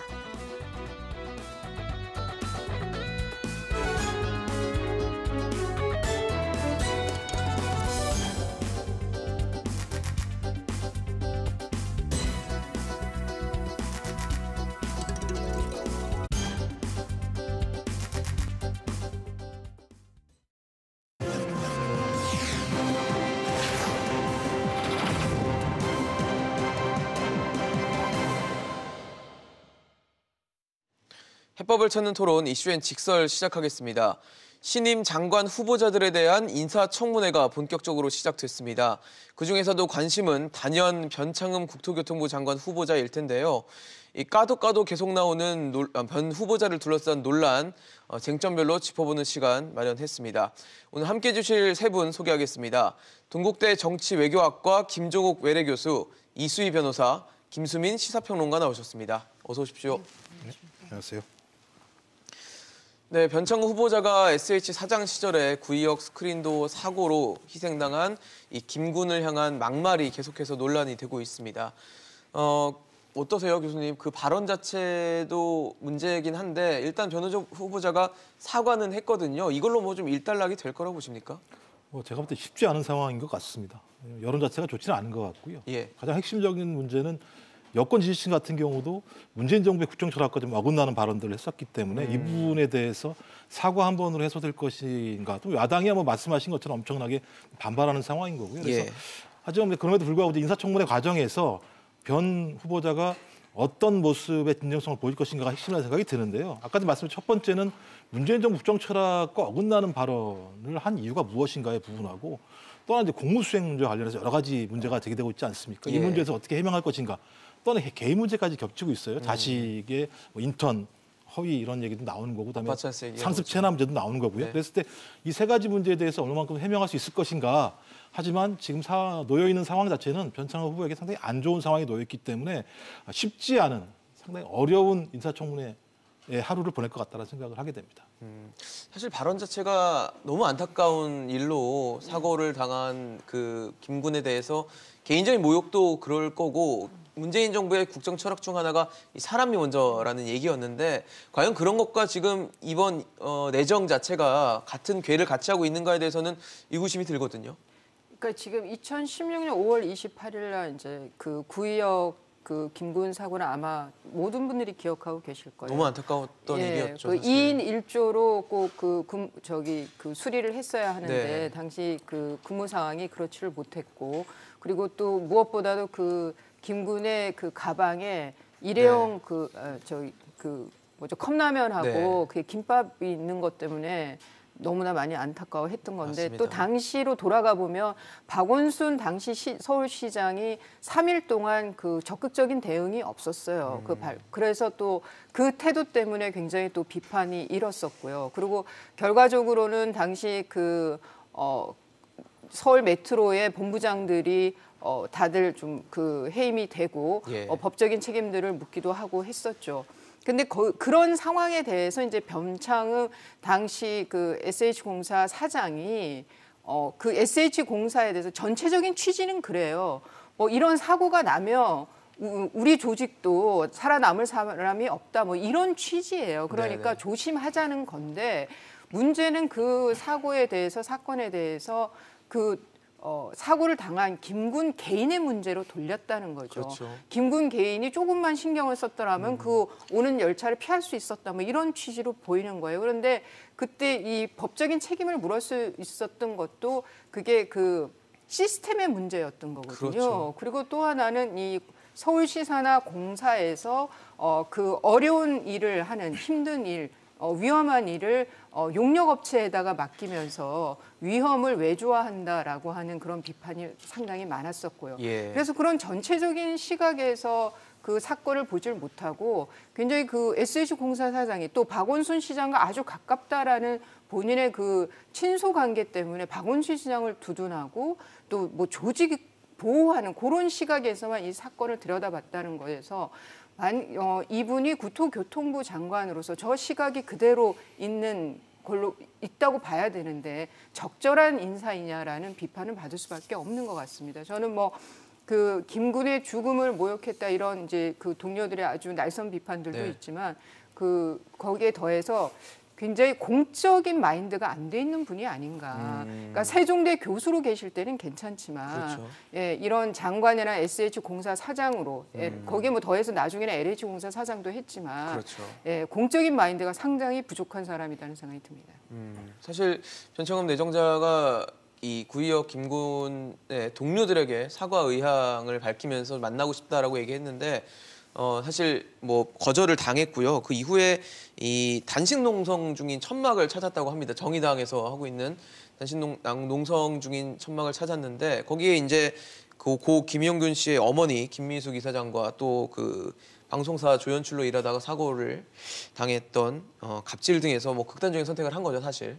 고 이한비 PD의 부친이 계신 그 농성장을 찾았는데 일방적으로 찾았다고 하더라고요. 뭐 계획을 알리거나 그리고 별로 반기는 분위기가 아니었는데도 그냥 찾아서 일방적으로 사과를 전달했다고 하는데 이런 자세 자체가 좀 뭐 옳지 않다라는 생각도 좀 드는데 어떻게 보십니까? 네, 방금 사진에도 나갔었지만 정의당 류호정 의원이 비판을 많이 했습니다.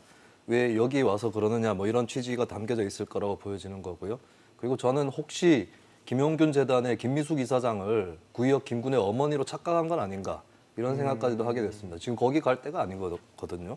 그리고 이미 지난 일요일에 김군 동료들이 기자회견을 청와대 앞에서 가지고 사퇴해라라고 얘기를 한 만큼 이 사과는 이미 늦은 것이다라고 보여지는 거고 이게 단순한 말실수가 아니에요.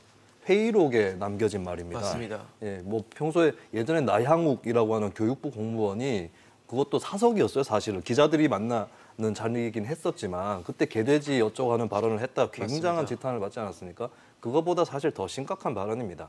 회의록에서 이랬다는 것은 원래 취지는 우리가 안전에 유념을 하자, 안전을 못 지켰다가 서울시나 메트로 굉장히 큰일이 벌어지지 않았느냐 이거였을 텐데 사실 그래서 변창흠 후보자 측은 취지는 그랬다라고 해명은 하고 있습니다만 저는 오히려 거꾸로 생각한 문제가 왜 그런 주제를 꺼냈음에도 불구하고 이상하게 얘기가 흘러가는지 이게 이번 한 번이 아니에요.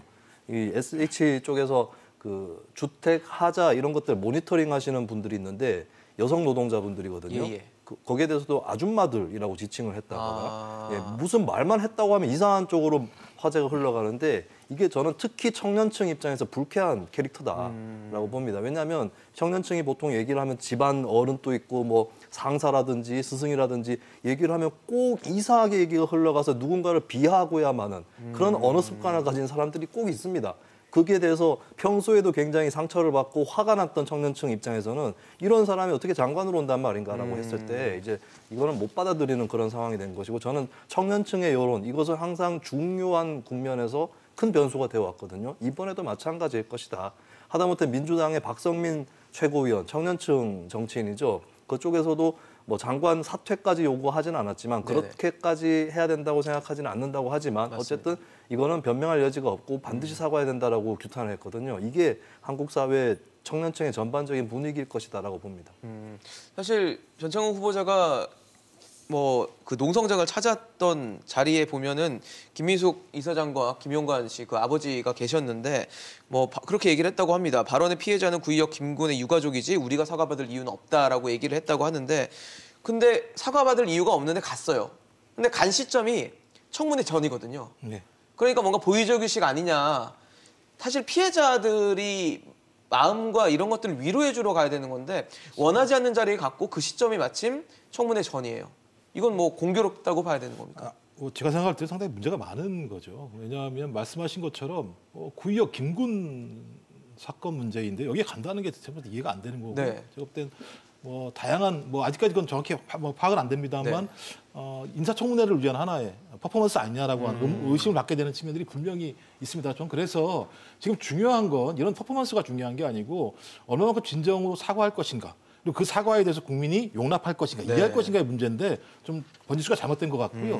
하나만 좀 덧붙이자면 더 중요한 문제는 전 이렇게 예를 들어 인사청문회 같은 경우와 관련해서 여야가 날선 공방을 하고 난 다음에 나중에 끝나고 나면 아무것도 남지 않습니다. 네. 결론적으로. 왜냐하면 서로가 이것을 수단으로 활용할 수밖에 없기 때문에 그런 거고요. 그래서 중대재해기업처벌법 같은 경우도 마찬가지지만 여야 합치면 280석 정도가 됩니다. 충분히 이거 예를 들면 국회 입법해서 통과시킬 수 있습니다. 저는 이 문제에 대해서 여야가 이제 얘기한다고 생각을 합니다. 그 구의역 김구 문제뿐만 아니라 왜냐면 LH, SH 다 마찬가지지만 상당히 산업재해가 많이 발생하는 곳이에요. 제2의 제3 사태를 만들지 말아야죠. 맞습니다. 사실. 이런 문제들에 대해서 제기해야 될 것 같고 당연히 뭐 인사청문회에서 어떤 결과를 통해서 저희 변창흠 그 후보자를 통과시키든 통과시키지 않든 그건 별건의 문제라고 치더라도 이 문제에 대해서 여야가 이제는 국민에게 설명할 필요가 있다는 생각이 들고 또 하나는 끊임없이 예를 들면 그 사건에 대해서 야당이 공격을 합니다만 기본적으로 고용 유연성, 이익만을 추구하고 있는 우리의 경제적 메커니즘에 대해서 여야가 어떤 얘기를 할 것인가. 앞으로 이런 그 신자유주의 경제정책을 그대로 두고 그냥 진행이 된다면 이 문제는 계속적으로 발생할 수밖에 없는 문제라고 얘기하면 언제든지 이렇게 발생할 수 있는 문제를 내버려 두고 발생할 때마다 소위 여야가 이거 정책 수단으로 쓰는 사태가 발생하면 안 된다는 생각이 들기 때문에 저는 오늘 인사청문회에서 어떤 결과가 나오든 상관없이 여야가 이 건과 별건으로 중대재해에 대해서 어떤 입장을 펼칠 것인가 그리고 이윤만 추구하고 많은 이 경제적 생태계를 어떻게 바꿀 것인가에 대한 문제에 대해서 대안을 제시하지 않는다면 제가 볼 때 여야가 마찬가지로 지금 이번 인사청문회에서 서류가 방어하기 위해서만 아니 공격하기 위해서만 쓰는 수단으로 갈 수밖에 없다는 생각이 들기 때문에 저는 이 문제에 대해서 좀 정확하게 여야가 입장을 제기해야 된다. 그리고 이 문제에 대해서 나름대로 우리 사회에 중요한 하나의 전환점을 만들어야 된다. 그렇지 않으면 제가 볼 때 이 사태는 그야말로 그냥 인사청문회에서 여당은 방어하기 위해서 야당 공격하기 위해서밖에 안 되는 상황이기 때문에 저는 지금 사안 자체는 상당히 중대한 이슈가 된 거다. 이 이슈에 맞게 정치권이 이제 국민에게 응답해야 된다고 생각을 합니다. 네. 사실 가장 중요한 가치인 사람 목숨이 달렸던 문제이기 때문에 그런 여당과 야당의 어떤 정치적인 이용보다는 본격적인 어떤 정책의 변환이 필요할 것 같은데 제가 좀 여쭤봤던 이유는 그런 거예요. 사실 사과를 하려고 김군의 동료들의 만남을 요청했지만 거절당했습니다. 그러니까 이 이벤트를 만들기 위해서 이미 장소가 차려진 농성장에 간 거 아니냐라는 의혹을 제기하는 분들이 계신 거거든요. 이게 이제 심상정 정의당 의원이 그랬죠. 그러니까 유가족의 용서를 얻고 국민들이 납득한다면 뭐 지금 내정자의 뭐 그 주택 정책은 네. 좋으니까 뭐 우리 데스노트에 나눌 수 있다라는 취지로 말을 했기 때문에 아마 그런 것도 있고 그래서 저 장소에 가서 유가족을 만나는 저런 그 보여주기식의 그 용서 장면을 연출해야 됐다고 생각하는 것도 있고요. 또 하나는 청와대가 대통령께서 지금 이 변찬흠 내정자는 꼭 임명하겠다고 하는 뜻이 있기 때문에 변찬흠 내정자가 그래도 어떤 뭐 통과 의례적 것처럼 가서 저런 모습을 보여주려고 했던 것이 아니냐라는 생각이 듭니다. 그러니까 저거는 그 기자들이 동행을 했어요. 그러니까 당연히 또 진실성에 대해서도 그렇죠. 의심을 할 수밖에 예. 없는 거죠. 보여주기다. 시점도 딱 청문회 전이고요. 예, 청문회 전날이고 그 전에는 그냥 입장 발표밖에 없었잖아요. 뭐 송구하다, 뭐 예. 심혁지사 죄송하다 정도였고 맞아요. 그런 면에서 진실성은 믿을 수가 없는데 저는 제일 걱정하는 거는 인사청문회 지금까지 반대하고 여론이 나빴던 후보들에 대해서도 제일 대표적인 게 뭐 조국 장관도 있었잖아요. 다 임명했잖아요. 그래서 저는 이것도 그냥 언론에서 내지는 여론에서 뭐 이런 반대 여론이 많다 하더라도 청와대는 임명할 거다. 결국은 임명 강행으로 갈 것이다. 예, 그걸 믿고 있는 거 아닌가라는 생각이 듭니다. 사실 지금 저희가 말씀드린 그 사안 말고도 변 후보자의 발언과 관련된 논란들이 여러 가지가 있습니다. 특히 최근에 이슈가 됐던 것 중 하나가 임대주택과 관련된 발언인데 사실 생기면 안 되는데 최근에 뭐 계속해서 우리 사회에는 이 공공 임대주택에 대한 차별적 시각이 있었던 것은 뭐 분명한 사실이라고 볼 것 같습니다. 그래서 사실 새로운 국토교통부 장관이 이런 차별적 인식을 좀 없애줬으면 하는 바람이 분명 존재를 할 텐데 그런 인식을 갖고 있다고 보기는 좀 어려운 발언들을 했거든요. 네.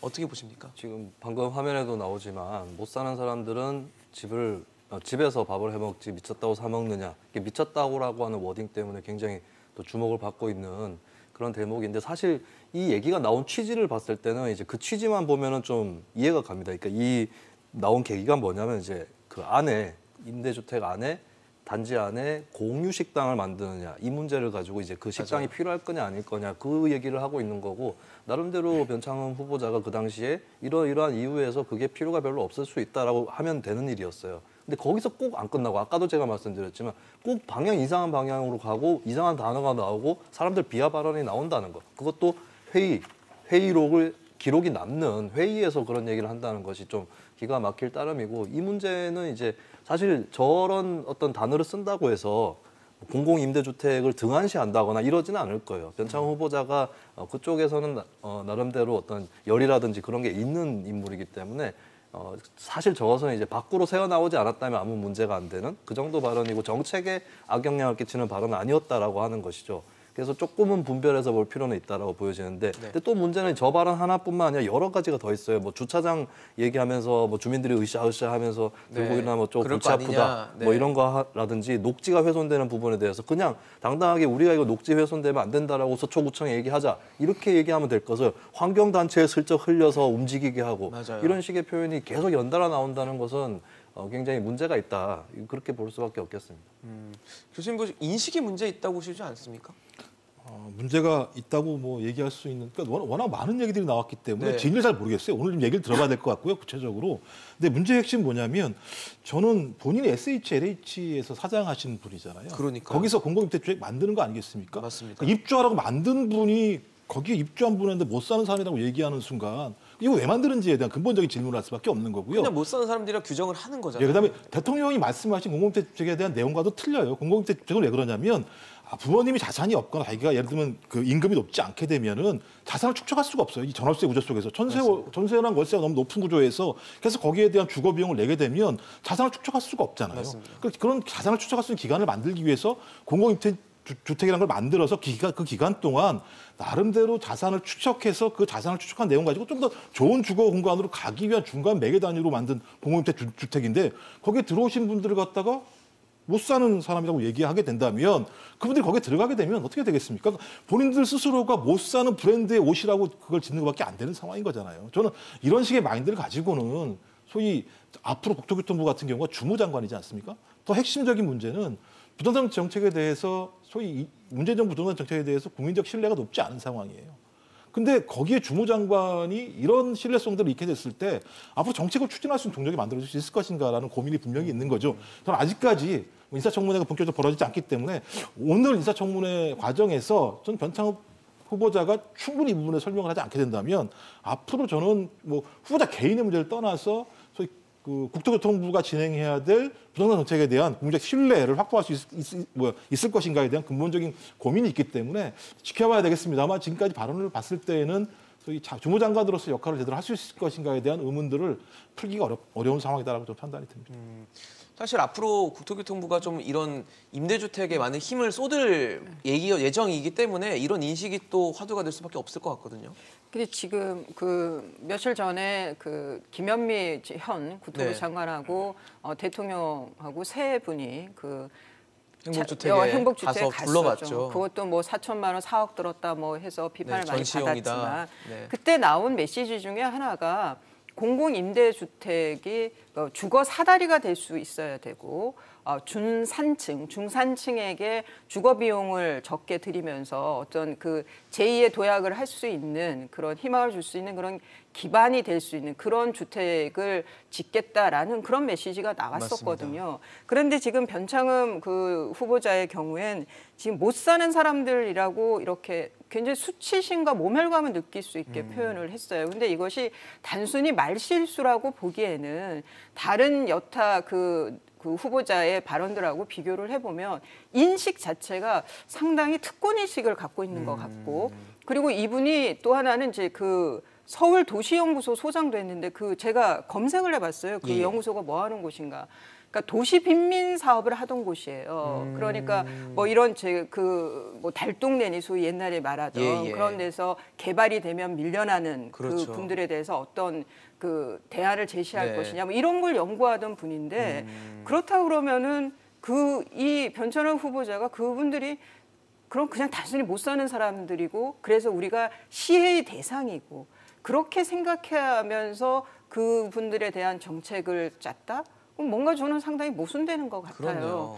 그 저한테 임대주택 이런 그 민원이 오고 하는 분들이 원하는 거는 어떤 그 굉장히 열심히 사는 분들이에요. 맞습니다. 예, 그런 분들이 어떤 작은 기회라도 받고 싶어하는 거거든요. 뭐 한부모 가족이라든가 아니면은 뭐 중증 장애인이 있는 가족이라든가 그런 분들을 다 뭉뚱그려 가지고 못 사는 사람들 우리는 시혜를 해줘야 되는 뭐 옛다 이거 하나 먹어라 이런 식이 돼버리니까 그런 분이 짜는 정책에 대해서 얼만큼 신뢰를 해도 되는 건지 그냥 이게 말만 그렇게 하고 또 정책은 또 따뜻하게 할 거다 정책은 올바르게 할 거다라고 믿어도 되는 건지 저는 사람이 기본적으로 어떤 시각을 갖느냐에 따라서 나오는 결과물은 상당히 큰 차이가 있다고 보거든요. 그렇다라고 하면 변창흠 후보자의 그간의 정책 구상이 상당히 겁만 있는 것이 아니었나. 뭐 지금 그 얘기가 지금 나오다 보니까 이제 자질에 떠나서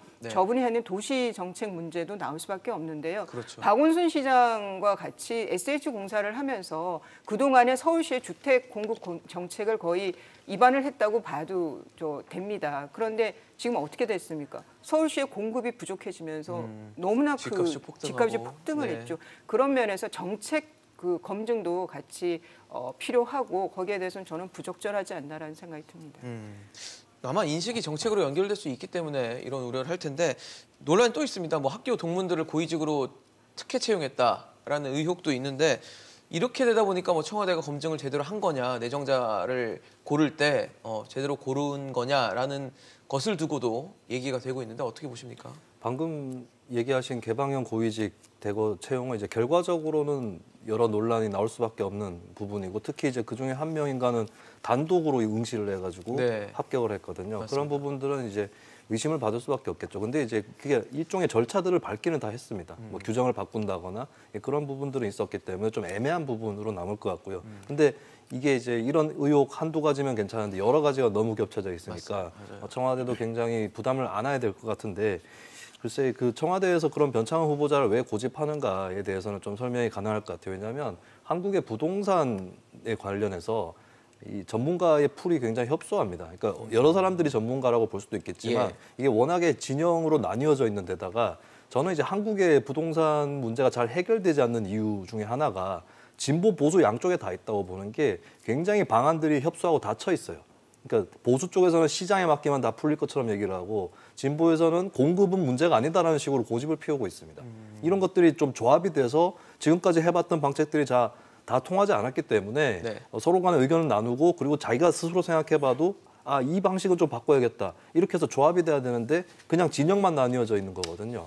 그리고 특히 이제 진보 진영이라고 하는 쪽에서 쓸 수 있는 부동산 전문가가 많지 않다라고 판단을 하고 있는 겁니다. 그러다 보니까 소위 얘기하는 김수현 코드라고 하는 것이 또 작동하기 마련이고 사실 변창흠 후보자는 제가 개인적으로도 취재를 해보니까 진보 진영이나 시민운동 쪽에서 굉장히 인맥이 넓고 그리고 신망도 높은 인물이에요. 심지어 민주당의 굉장히 비판적인 좌파적인 시민운동가들조차도 변창흠 후보자는 이번에 나온 것들 인식의 문제는 있지만 부동산 정책에는 적임자다. 이렇게 얘기하시는 분들도 꽤 있는 상황이거든요. 그런 한정된 풀에서 얼마 안 되는 전문가 중에 한 명으로 그렇게 되어 있기 때문에 청와대로서는 더더욱이나 고집할 수밖에 없는 그런 인사가 된 것 같습니다. 말씀하신 대로 뭐 능력에 만약에 문제가 없다라고 판단이 되면은 뭐 청와대나 정부에서 얘기할 것도 있겠지만 결국은 국민적인 신뢰가 좀 기반이 돼야 장관직도 수행할 수 있는 거 아닙니까?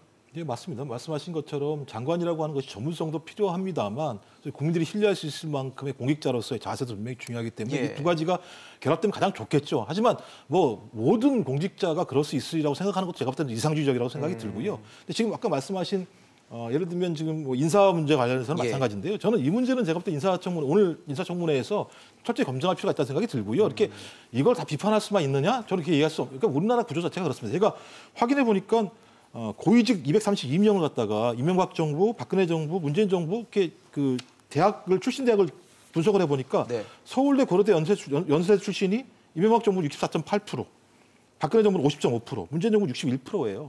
과반이 넘어요. 그러면 예를 들면 대한민국은 모든 고위공직자가 스카이 대학 출신들의 특혜인가라고 얘기할 수는 없는 거기 때문에 그건 좀 차치하고라도 말씀하신 절차상에 실제적으로 의도와 무관하게 잘못된 어떤 인사 절차들을 바꿨거나 아니면 어떤 압력을 가했거나 이런 부분이 등장한다면 전 그것은 예를 들어 철저히 검증해서 나온다면 거기에 합당하게 조치를 취한다는 생각이 들면 되는데 9명 중에 5명이 어느 대학 출신이고 개인적 관계가 있다라고 얘기하는 것 자체는 상당히 추정적이라는 생각이 드는 거고요. 저는 그렇다면 오히려 근본적으로 대한민국 사회의 근본적인 예를 들면 학벌 구조를 깨야 된다고 얘기하는 게 맞다. 이렇게만 얘기할 수 없는 측면이 분명히 있습니다. 그래서 이 문제 좀 별도로 봐야 된다는 생각이 드는 거고요. 하지만 그럼에도 불구하고 저는 적어도 장관직이라고 하는 국무위원이라고 하는 자리는 국민에게 봉사하는 자리라는 생각이 들거든요. 그러니까 전문성보다 더 중요한 부분들은 국민적인 신뢰와 봉사 정신이라고 생각이 들기 때문에 저는 이 부분에 대해서 오늘 청문회에서 국민들이 어떻게 판단할 것인가 문제가 되게 중요하다. 그래서 일각에서 말씀하신 것처럼 저는 김수현 옛날 정책수석과 유사한 정책이라고 얘기할지 모르겠지만 또 다르다. 이분 정책은 좀 더 예를 들면 급진적인 측면이 있다라고 별도로 얘기한 분이 분명히 계세요. 그래서 오늘 인사청문회 과정에서 얼마만큼 충분히 이 부분에 설명할 수 있을 것인가의 문제가 중요할 것 같고요. 자, 그야말로 진정성 있는 자세를 보일 것인가, 그리고 거기에 대해서 국민들이 일정하게 납득할 것인가. 그게 돼야 제가 볼 때 전문성이라고 하는 것들이 그 위에 꽃이 피는 건데 그렇지 않다면 아무리 전문성이 좋다고 하더라도 저는 상당히 어려운 인사청문회가 될 거라 생각이 듭니다. 사실 최근에 뭐 국민들이 많이 또 지긋지긋해하는 이슈가 특혜 채용 그리고 또 자녀 특혜 논란들, 아빠 찬스 이런 것들입니다. 변 후보자도 이 논란이 있더라고요. 이제 기본이 불공정 코드, 불공정한 그 행태를 했다라는 거거든요. 그거는 이제 SH 공사에서 지금 말씀하신 그런 본인의 지인들, 가까운 사람들이 낙하산 인사가 됐다. 이거는 부정 채용 아니냐라는 의혹을 받고 있는 거고, 또 하나는 딸이 이제 맏딸이 고2 때 외고를 다녔는데 국립중앙박물관에 인턴 활동을 했다고 본인이 유튜브에서 예일대학의 재학 중일 때 고등학교 후배들에게 강의하는 그 영상이 있어요. 거기서 본인이 국립중앙박물관 인턴 활동을 했다고 하는데 당시에 봤을 땐 그 인턴 모집이 공개 모집이었는데 학사 졸업자였다는 거예요. 그러니까 대학 졸업자이지 고등학생을 인턴으로 뽑은 적은 없는데 고2 때 했네요. 예, 그걸 인턴 활동을 해서 저걸 기반으로 해서 또 예일 대학에 진학을 한 거고요. 그리고 중학교 때 고등학교 외고를 들어가자 보니까 저런 봉사활동이 필요했던 거죠. 그런데 환경정의시민연대란 청소년 폭력예방재단은 앞에 것은 아빠가 관여했던 단체고 뒤에 청소년 폭력 관련한 거는 어머니가 지금 교수인데요. 네. 엄마가 관여되어 있던 단체예요. 그 단체에서 봉사활동했던 내역을 기재한 거죠. 그러니까 이것이 엄마 찬스, 아빠 찬스를 모두 쓴 것이 아니냐. 이런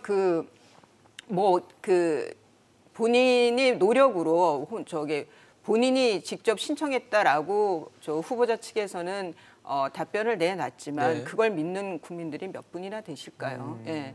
그래서 이런 그 불공정, 지금 조국 사태 때도 나왔던 그 얘기는 불공정이었거든요. 뭐 내로남불이라든가 예. 이런 것도 있지만, 근데 이 변찬흠 후보자도 사적으로도 그렇고 공적으로도 그렇고 이것이 과연 이 그 국정 철학을 잘 이해하는 후보라고 봐야 되는 거지, 이 정권에. 그런 면에서도 비판을 면할 길이 없을 것 같습니다. 사실 저런 얘기 들으면 국민들이 상대적 박탈감 느끼거든요. 네, 상대적 박탈감 수준일까라는 생각도 듭니다. 더 이상이겠죠, 사실. 방금 이수희 변호사님께서 불공정 얘기를 하셨는데 불공정은 이제 기회가 좋은 기회인데 아무에게나 오지 않는다. 이런 정도를 불공정이라고 할 수 있을 텐데 아니 그 대학 졸업자만 해당한다는 인턴에 대해서 그거를 했다라고 하는 거 이거는 그냥 허위인 거거든요. 그렇죠. 불공정이 아니라 어떻게 보면 반칙 내지는 위법의 문제가 될 수도 있는 겁니다. 그러니까 이런 부분들은 이제 마침 안 그래도 작년에 또 우리 국민들이 조국 전 장관 사태를 거쳤고 뭐 그때도 이제 입시의 어떤 단순히 스펙 품앗이 수준이 아니라 입시 비리 수준의 혐의들이 제기가 됐었던 거거든요. 이게 또 되풀이된다라고 했을 때 글쎄요, 국민들 처음에는 이제 조국 전 장관 문제에 대해서 처음 긴가민가하기도 했었고 그리고 조국 전 장관이 좀 미워도 문재인 대통령에 대한 기대, 지지 이런 것도 유지를 하고 했었는데 똑같이 되풀이된다 했을 때 과연 이게 용납이 될 것인가 좀 우려가 되는 부분이 있고 그리고 최근에 여론조사 동향이나 이런 것들을 보면은 문재인 대통령 지지율이 최근에 살짝 반등하는 추세긴 한데 반대층이 굉장히 견고해요. 절반가량이 매우 부정평가입니다. 그냥 부정평가도 아니고 그런 상황에서 또다시 어떤 그 반대 여론과 대결하는 그런 모습이 연출되지 않을까 그런 우려가 좀 듭니다. 사실 지금 저희가 말씀을 드리고 있는 여러 가지 논란이 너무 많아서 변창 후보자 청문회에 과연 부동산 정책에 대한 능력 검증은 제대로 될 수 있을 것인가 이게 또 새로운 관심 포인트가 될 것 같은데 전 후보자가 최근에 집값 불안의 원인으로 이전 정권의 책임을 떠밀었습니다. 이거는 뭐 어떻게 보십니까? 뭐 제가 볼 때 부동산이라고 하는 것이 단기적으로 예를 들면 급락하는 것이 아니기 때문에 뭐 장기적인 추세가 분명히 있기 때문에 저는 이정 정부도 분명히 예를 들면 일정하게 지금의 집값 변동에 영향을 있었다고 생각이 듭니다. 하지만 저는 그 문제 때문에 지금 이런 일이 벌어졌다고 얘기하기에는 지표 자체가 다양하게 보여주고 있는 게 있죠. 왜냐하면 첫 번째가 뭐냐면 뭐 여야가 다 다릅니다만 뭐 야당은 24번, 5번 얘기합니다만 여당은 다르게 얘기합니다만 정책을 제시했음에도 불구하고 부동산 가격이 안정화되지 않았다고 얘기하는 건 정책적 문제가 있었다라고 하는 것들을 보여주는 거고요. 현 정부가 3년 반이 지났거든요. 네네. 그다음에 또 하나는 가격 변동 폭인데요. 뭐 KB 주택 가격 동향이니까 이것도 뭐라고 얘기하면 할 얘기는 없습니다만 거기에 의하면 올 9월 달 서울 아파트 평균 매매가가 10억 원을 돌파를 했어요. 2년 전보다 2억 한 1,000만 원도 상승했다고 그래요. 이 지표는 하나입니다만 대부분 많은 지표들 같은 경우 서울 지역 아파트 가격이 상당히 많이 상승했다. 이 정부 들어와서 이런 지표를 보여주고 있기 때문이라는 생각이 들고요. 하지만 또 하나는 누가 뭐라고 하더라도 저금리 정책이라고 하는 측면들. 저금리이기 때문에 돈이 어딘가 이동을 해야 되는데 저축 기한이 다른 방향으로 이동을 해야 되는데 투자할 만한 공간이나 산업정책이 없다라는 측면들 때문에 부동산에 유입되는 경향들이 분명히 있죠. 이런 것들이 결합돼서 부동산 폭등이라는 상황이 오게 되는 거고 또 하나는 이제 심리도 있는 것 같아요. 만약에 더 지나갔을 때 부동산 가격들이 계속 오를 것인가, 오르지 않을 것인가. 하지만 뭐 오르다고 생각하는 사람들 입장에서 지금 시점을 놓치게 되면 안 되는 상황이니까 뭐 연끌 같은 얘기가 또 나오지 않겠습니까? 하지만 이제 그럼에도 불구하고 저는 변창흠 지금 후보자의 내용을 들어보게 되면 상당히 의미 있는 내용들이 꽤 있습니다. 실제 부동산 정책 관련해서 뭐냐면 공공 성격이 결합된 공급 정책을 얘기하고 있어요. 예. 그러니까 예를 들면 국가가 투자하되 민간도 참여하는 방식을 통한 공급이 되게 상당히 중요한 거죠. 왜냐하면 소위 민간이 참여할 수 있는 공급적 여력을 분명히 줘야 되거든요. 네네. 국가가 다 공급할 수는 없는 측면이 분명히 있기 때문에요. 근데 거기에 공공성을 넣는다는 측면 되게 중요한 것 같고 또 거기다가 뭐 예를 들면 공공 자가주택, 그러니까 공공적 성격이 있는 자기가 자가할 수 있는 주택인 거죠. 뭐 다 토지 임대부 주택이나 환매 조건부 주택이나 이런 것들이 분명히 있었고 또 본인이 서울시 할 때도 도심 낙후 지역 같은 거 개발하는 아주 좀 특수화된 좋은 어떤 개발 모델 같은 경우도 만들려고 노력했던 측면들이 분명히 있습니다. 저는 뭐 본인이 지금 이 청문회를 통과해서 국토부 장관이 되시든 안 되든 상관없이 저는 이런 정책들은 정부든 민주당이든 이 부분에 대한 대책들을 마련해서 좀 추진할 필요가 있다는 생각이 들어요. 지금과 같은 방식의 부동산 정책으로는 저는 부동산 가격을 억제하기가 어려운 상황이라는 생각이 좀 들고요. 좀 그런 측면에서 본인이 제기한 정책은 전 남아야 된다는 생각이 드는 거고요. 지금 본인이 다른 일 문제와 관련해서 의혹이 많기 때문에 통과하고 못 통과하고는 제가 뭐 지금 예단할 수 없습니다만 그 정책적으로 중요한 내용들은 좀 남아서 그런 것들이 정부에서 추진을 했으면 좋겠다 이런 생각을 하게 됩니다. 사실 많은 국민들이 걱정을 하시는 게 그런 걸 겁니다. 지금 뭐 남 탓을 하니까 전 정권 탓을 하니까 과연 현 정부의 정책 기조가 바뀔 것인가 안 바뀔 것 같다라고 생각을 할 것 같거든요. 안 바꾸기 위해서 변찬흠 후보자의 임명을 저는 강행할 거라고 보이고요. 그리고 저 현실적으로는 청와대에서 대안도 없을 것 같습니다. 변찬흠 후보자가 뭐 여론에 밀려서 네. 그러면 다른 후보자를 했을 때 대체할 만한 후보자가 낙마했을 있을까? 때 다른 후보자가 될 수 있을 것인가. 그래서 뭐 궁여지책으로 또 밀어야 하는 것도 있을 거고요. 그런데 이 오늘의 인사청문회에서 저는 이 인성 자진 논란과 더불어서 꼭 그 변찬흠 후보자의 그 부동산 정책에 대한 기본 그 마인드가 기본 개념이 어떻게 되어 있는지는 꼭 저는 검증을 해야 된다고 생각을 합니다. 왜냐하면 어제 진선중 민주당 의원이 1가구 1주택 원칙 그 법 개정안을 냈죠. 그러면서 2주택 이상인 사람들에 대해서 아주 그 강한 규제책을 예고를 했는데 이게 1가구 1주택 명문화가 왜 하필 그러면 변찬흠 후보자 이 내정과 같은 이 시기에 나왔을까?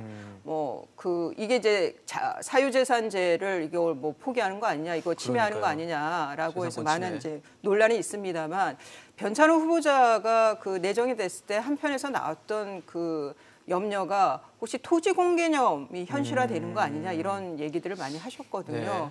저는 좀 이것이 글쎄요, 이 뭐 우연의 일치일 수도 있지만 저는 외려 지금 부동산 정책이 실패했음에도 불구하고 이 정권에서 더 강한 이런 그 기존 기조에서 더 강한 그 기조로 반시장적으로 그렇게 그 기조를 가져가는 것이 아닌가라는 생각이 들었습니다. 어제 이게 오비일합격인지 뭔지 모르겠지만 한쪽에서도 이렇게, 그러니까 당에서도 이러고 후보자도 이러고 하니까 그런 기조로 더 강하게 갈 것 같다. 그렇다라고 하면은 시장에서 반응은 민간 부분의 공급은 줄어들겠구나라고 그렇게 시그널로 받아들이지 않을까 싶어요. 사실 이 민주당도 상당히 곤혹스러워하는 표정을 짓고 있습니다. 후보 철회는 하지 않겠다라고 하면서도 곤혹스러워하면서도 또 방어도 나서는 아주 좀 어떻게 보면 이중적인 태도를 보이고 있는데 민주당은 어떤 생각을 지금 갖고 있을까요?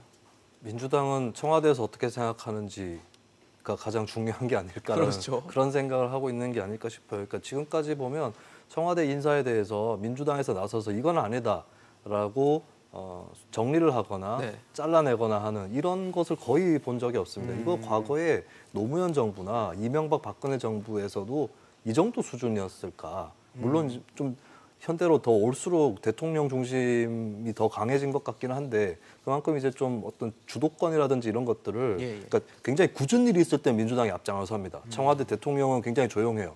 근데 뭔가 결정해야 될 때 민주당이 앞서서 결정하고 있느냐 했을 때는 아닌 것 같거든요. 거죠. 그렇다면 청와대에서 물러설 의지가 보이지 않는다면 민주당도 일단은 행동 돌격대 역할을 할 수밖에 없지 않을까 그렇게 보여집니다. 그게 그러면 민주당에 혹시 독이 된다라는 판단을 하지 않을까요? 저는 썩 도움은 안 된다고 보고요. 왜냐하면 일단 대통령 임기가 중반 넘어서 후반기로 가면 아무래도 민심이 어느 정도 위반이 됩니다. 아무리 잘해도 위반이 되는 거거든요. 그럴 때 여당의 역할이 새로 생기는 거예요. 일종의 살짝 어떤 청와대라든지 내각이라든지 여기에 대해서 견제를 좀 던지면서 대통령과 일정 부분은 차별화도 해주고 또 차기 주자도 육성을 해서 그렇게 해서 정권을 재창출하는 거거든요.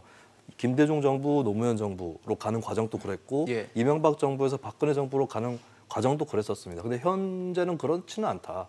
굉장히 이제 아직까지도 대통령 의중이 가장 중요한 강령이 된 듯한 그런 모습을 보이고 있기 때문에 그래서 민주당 내에 그리고 예전에 뭐 금태섭 전 의원이라든지 현재 또 조홍천 의원이라든지 이렇게 네. 소신 발언할 수 있는 의원도 상당히 줄었습니다. 네, 그런 나왔죠, 상황에서 이제. 네. 리스크를 다 같이 껴안는 결과가 되지 않을까 그렇게 좀 저는 그렇게 내다봅니다. 사실 이제 내년이 코앞인 상황에서 내년에는 보궐선거, 재보궐이 있고 또 대선 모드로 진입하는 시국인데 민주당이 이런 상황을 떠안는 이유는 어디에 있다고 보십니까?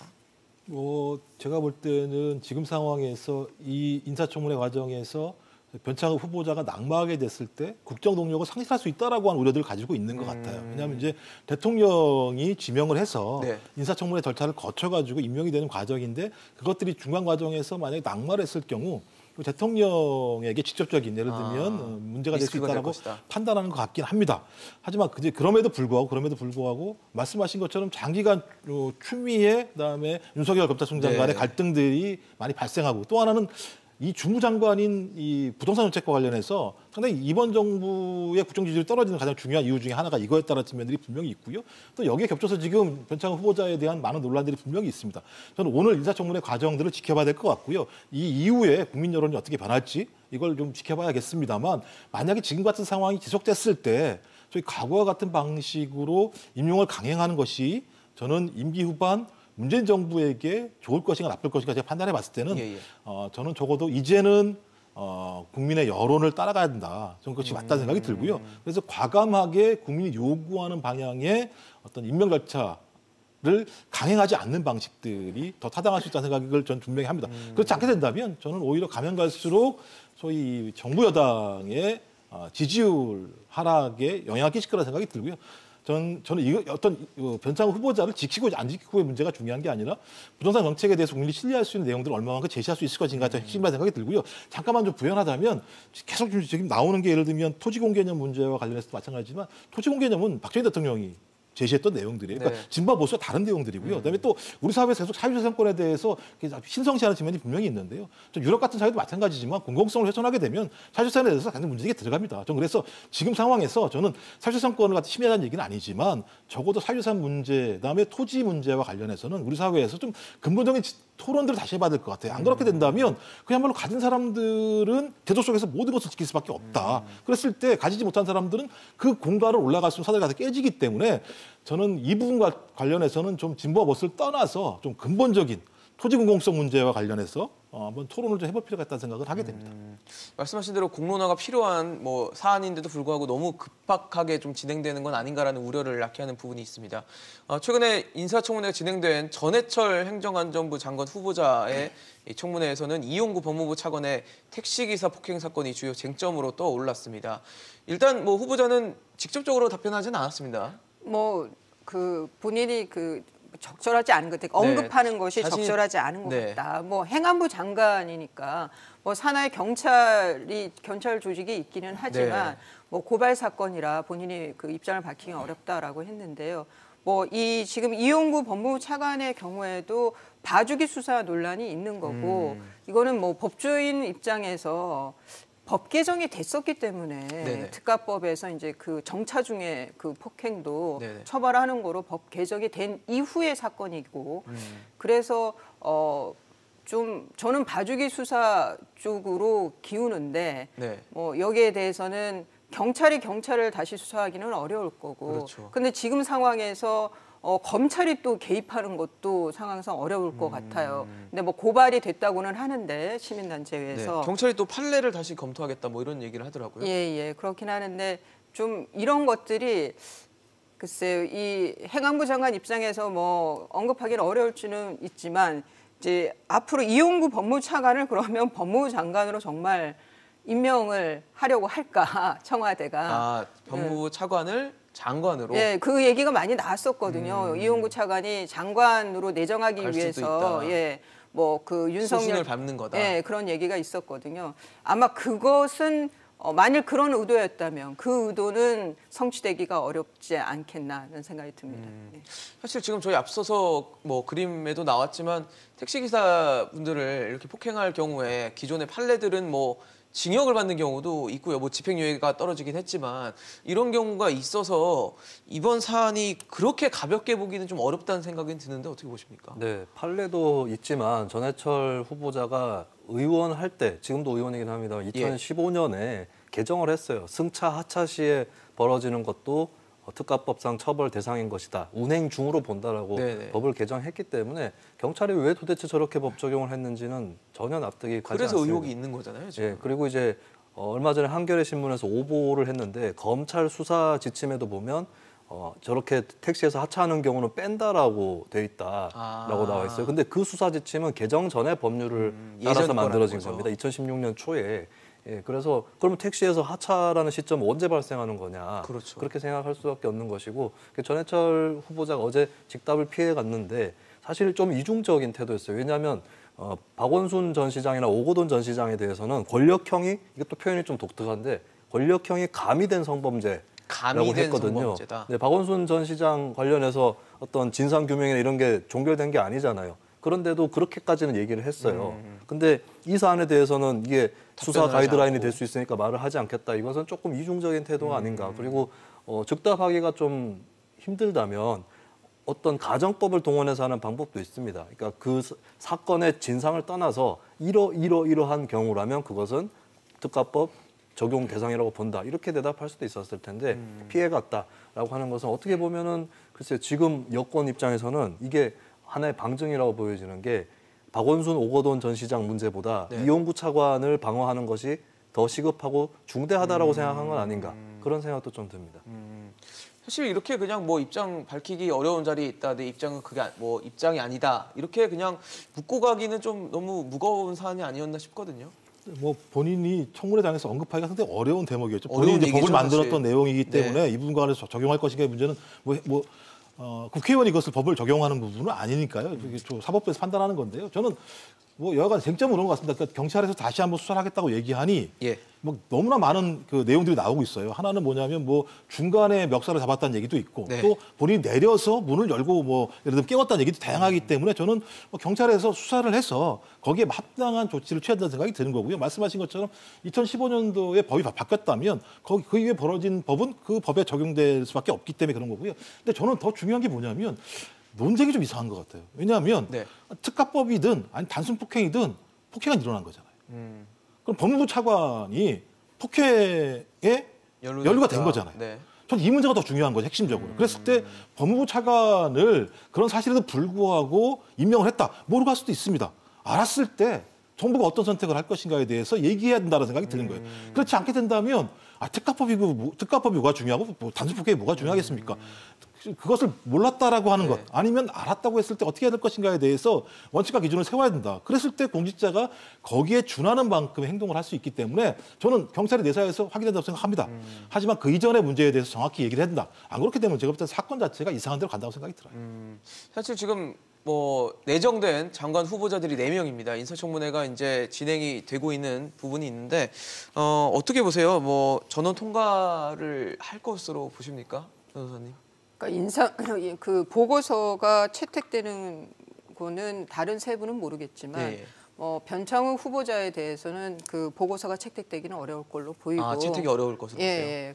하지만 결과적으로는 하지만 임명은 강행하지 않겠느냐라는 게 저희 예측입니다. 근데 그 후에 이제 뭐 며칠 후면은 그 내년인데 4월에 서울시장 보궐선거가 있죠. 그때 분명히 그 서울시의 아파트나 뭐 기타 주택의 부동산 가격 앙등에 대해서 굉장히 그 큰 이슈가 될 거예요. 그렇죠. 그 뭐 후폭풍도 같이 감당을 해야 될 거라 봅니다. 평론가님 어떻게 보세요? 네.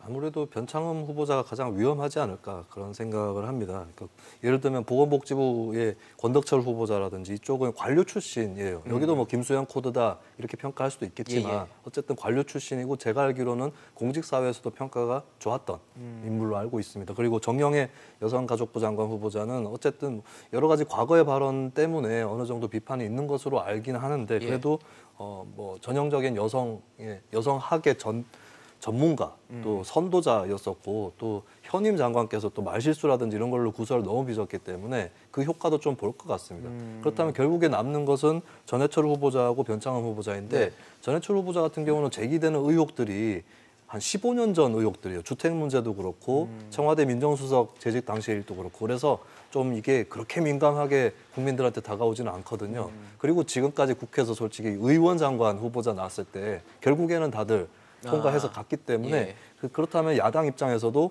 3명은 그냥 간다고 보고 변창흠 후보자를 집중 공격한다. 설령 낙마 못 시켜도 대통령이 독단적으로 인사를 강행한다라고 하는 이미지를 줄 수 있기 때문에 굉장히 뜨거운 그런 전쟁 같은 판이 벌어질 것 같고 그리고 저는 청와대도 지금까지 이 자리에서 나왔던 얘기들은 변창흠 후보자를 물리지 않을 것이다라고 하는 거였지만 조국 전 장관 또 그렇게 청와대에서 애지중지하는 인사였지만 여론이 나빠지니까 결국 자진 사퇴를 했거든요. 그것은 본인의 자진 사퇴가 아니었을 겁니다. 정부 전반적으로의 여론의 어떤 흐름과 고려를 해서 바뀌었죠. 결정을 한 것이었을 테고 변창흠 후보자에 대해서도 예를 들어서 여론조사라든지 이런 쪽에서 지표가 너무 나빠지면 예. 청와대도 다시 생각할 수 있지 않을까. 그런 의미에서는 변창흠 후보자 낙마 가능성이 상대적으로 압도적으로 가장 높다라고 전망을 해봅니다. 역시 변 후보자가 가장 좀 관심을 받을 수밖에 없는데 어떻게 보세요? 네, 변 저도 후보자. 동의합니다. 그래서 저는 문재인 정부가 좀 과거와는 다르게 제 바람입니다만 예. 저는 뭐 변창흠 후보자의 부동산 정책에 대해서 상당 부분 동의하는 측면이 분명히 있습니다. 하지만 아까 말씀드린 것처럼 저희 국무위원 공직자로서의 태도는 국민에게 봉사하는 겁니다. 네. 봉사하는 자세와 입장이 다 중요하고 그래야 정책에 신뢰를 줄 수 있다고 생각이 드는데 저는 그 부분에 상당히 흠집이 났다는 생각이 들기 때문에 이 정부의 가장 중요한 정책이 부동산 정책들을 추진할 수 있는 동력이 만들어질 것이라는 고민이 분명히 있습니다. 저는 그래서 만약에 오늘 인사청문회 지켜봐야겠습니다만 인사청문회에도 불구하고 여론의 반등이 없다라고 얘기한다면 저는 문재인 정부가 과거와는 다르게 저희 이번만큼은 다른 방식의 접근 결단을 내려야 된다고 생각을 합니다. 알겠습니다. 오늘 장관 후보자에 대한 논란과 이슈들 하나하나 체크해봤습니다. 오늘 김종욱 교수, 이수희 변호사, 김수민 평론가와 함께했습니다. 고맙습니다. 이슈앤직설 오늘 준비한 소식 여기까지입니다. 지금까지 시청해주신 여러분 고맙습니다.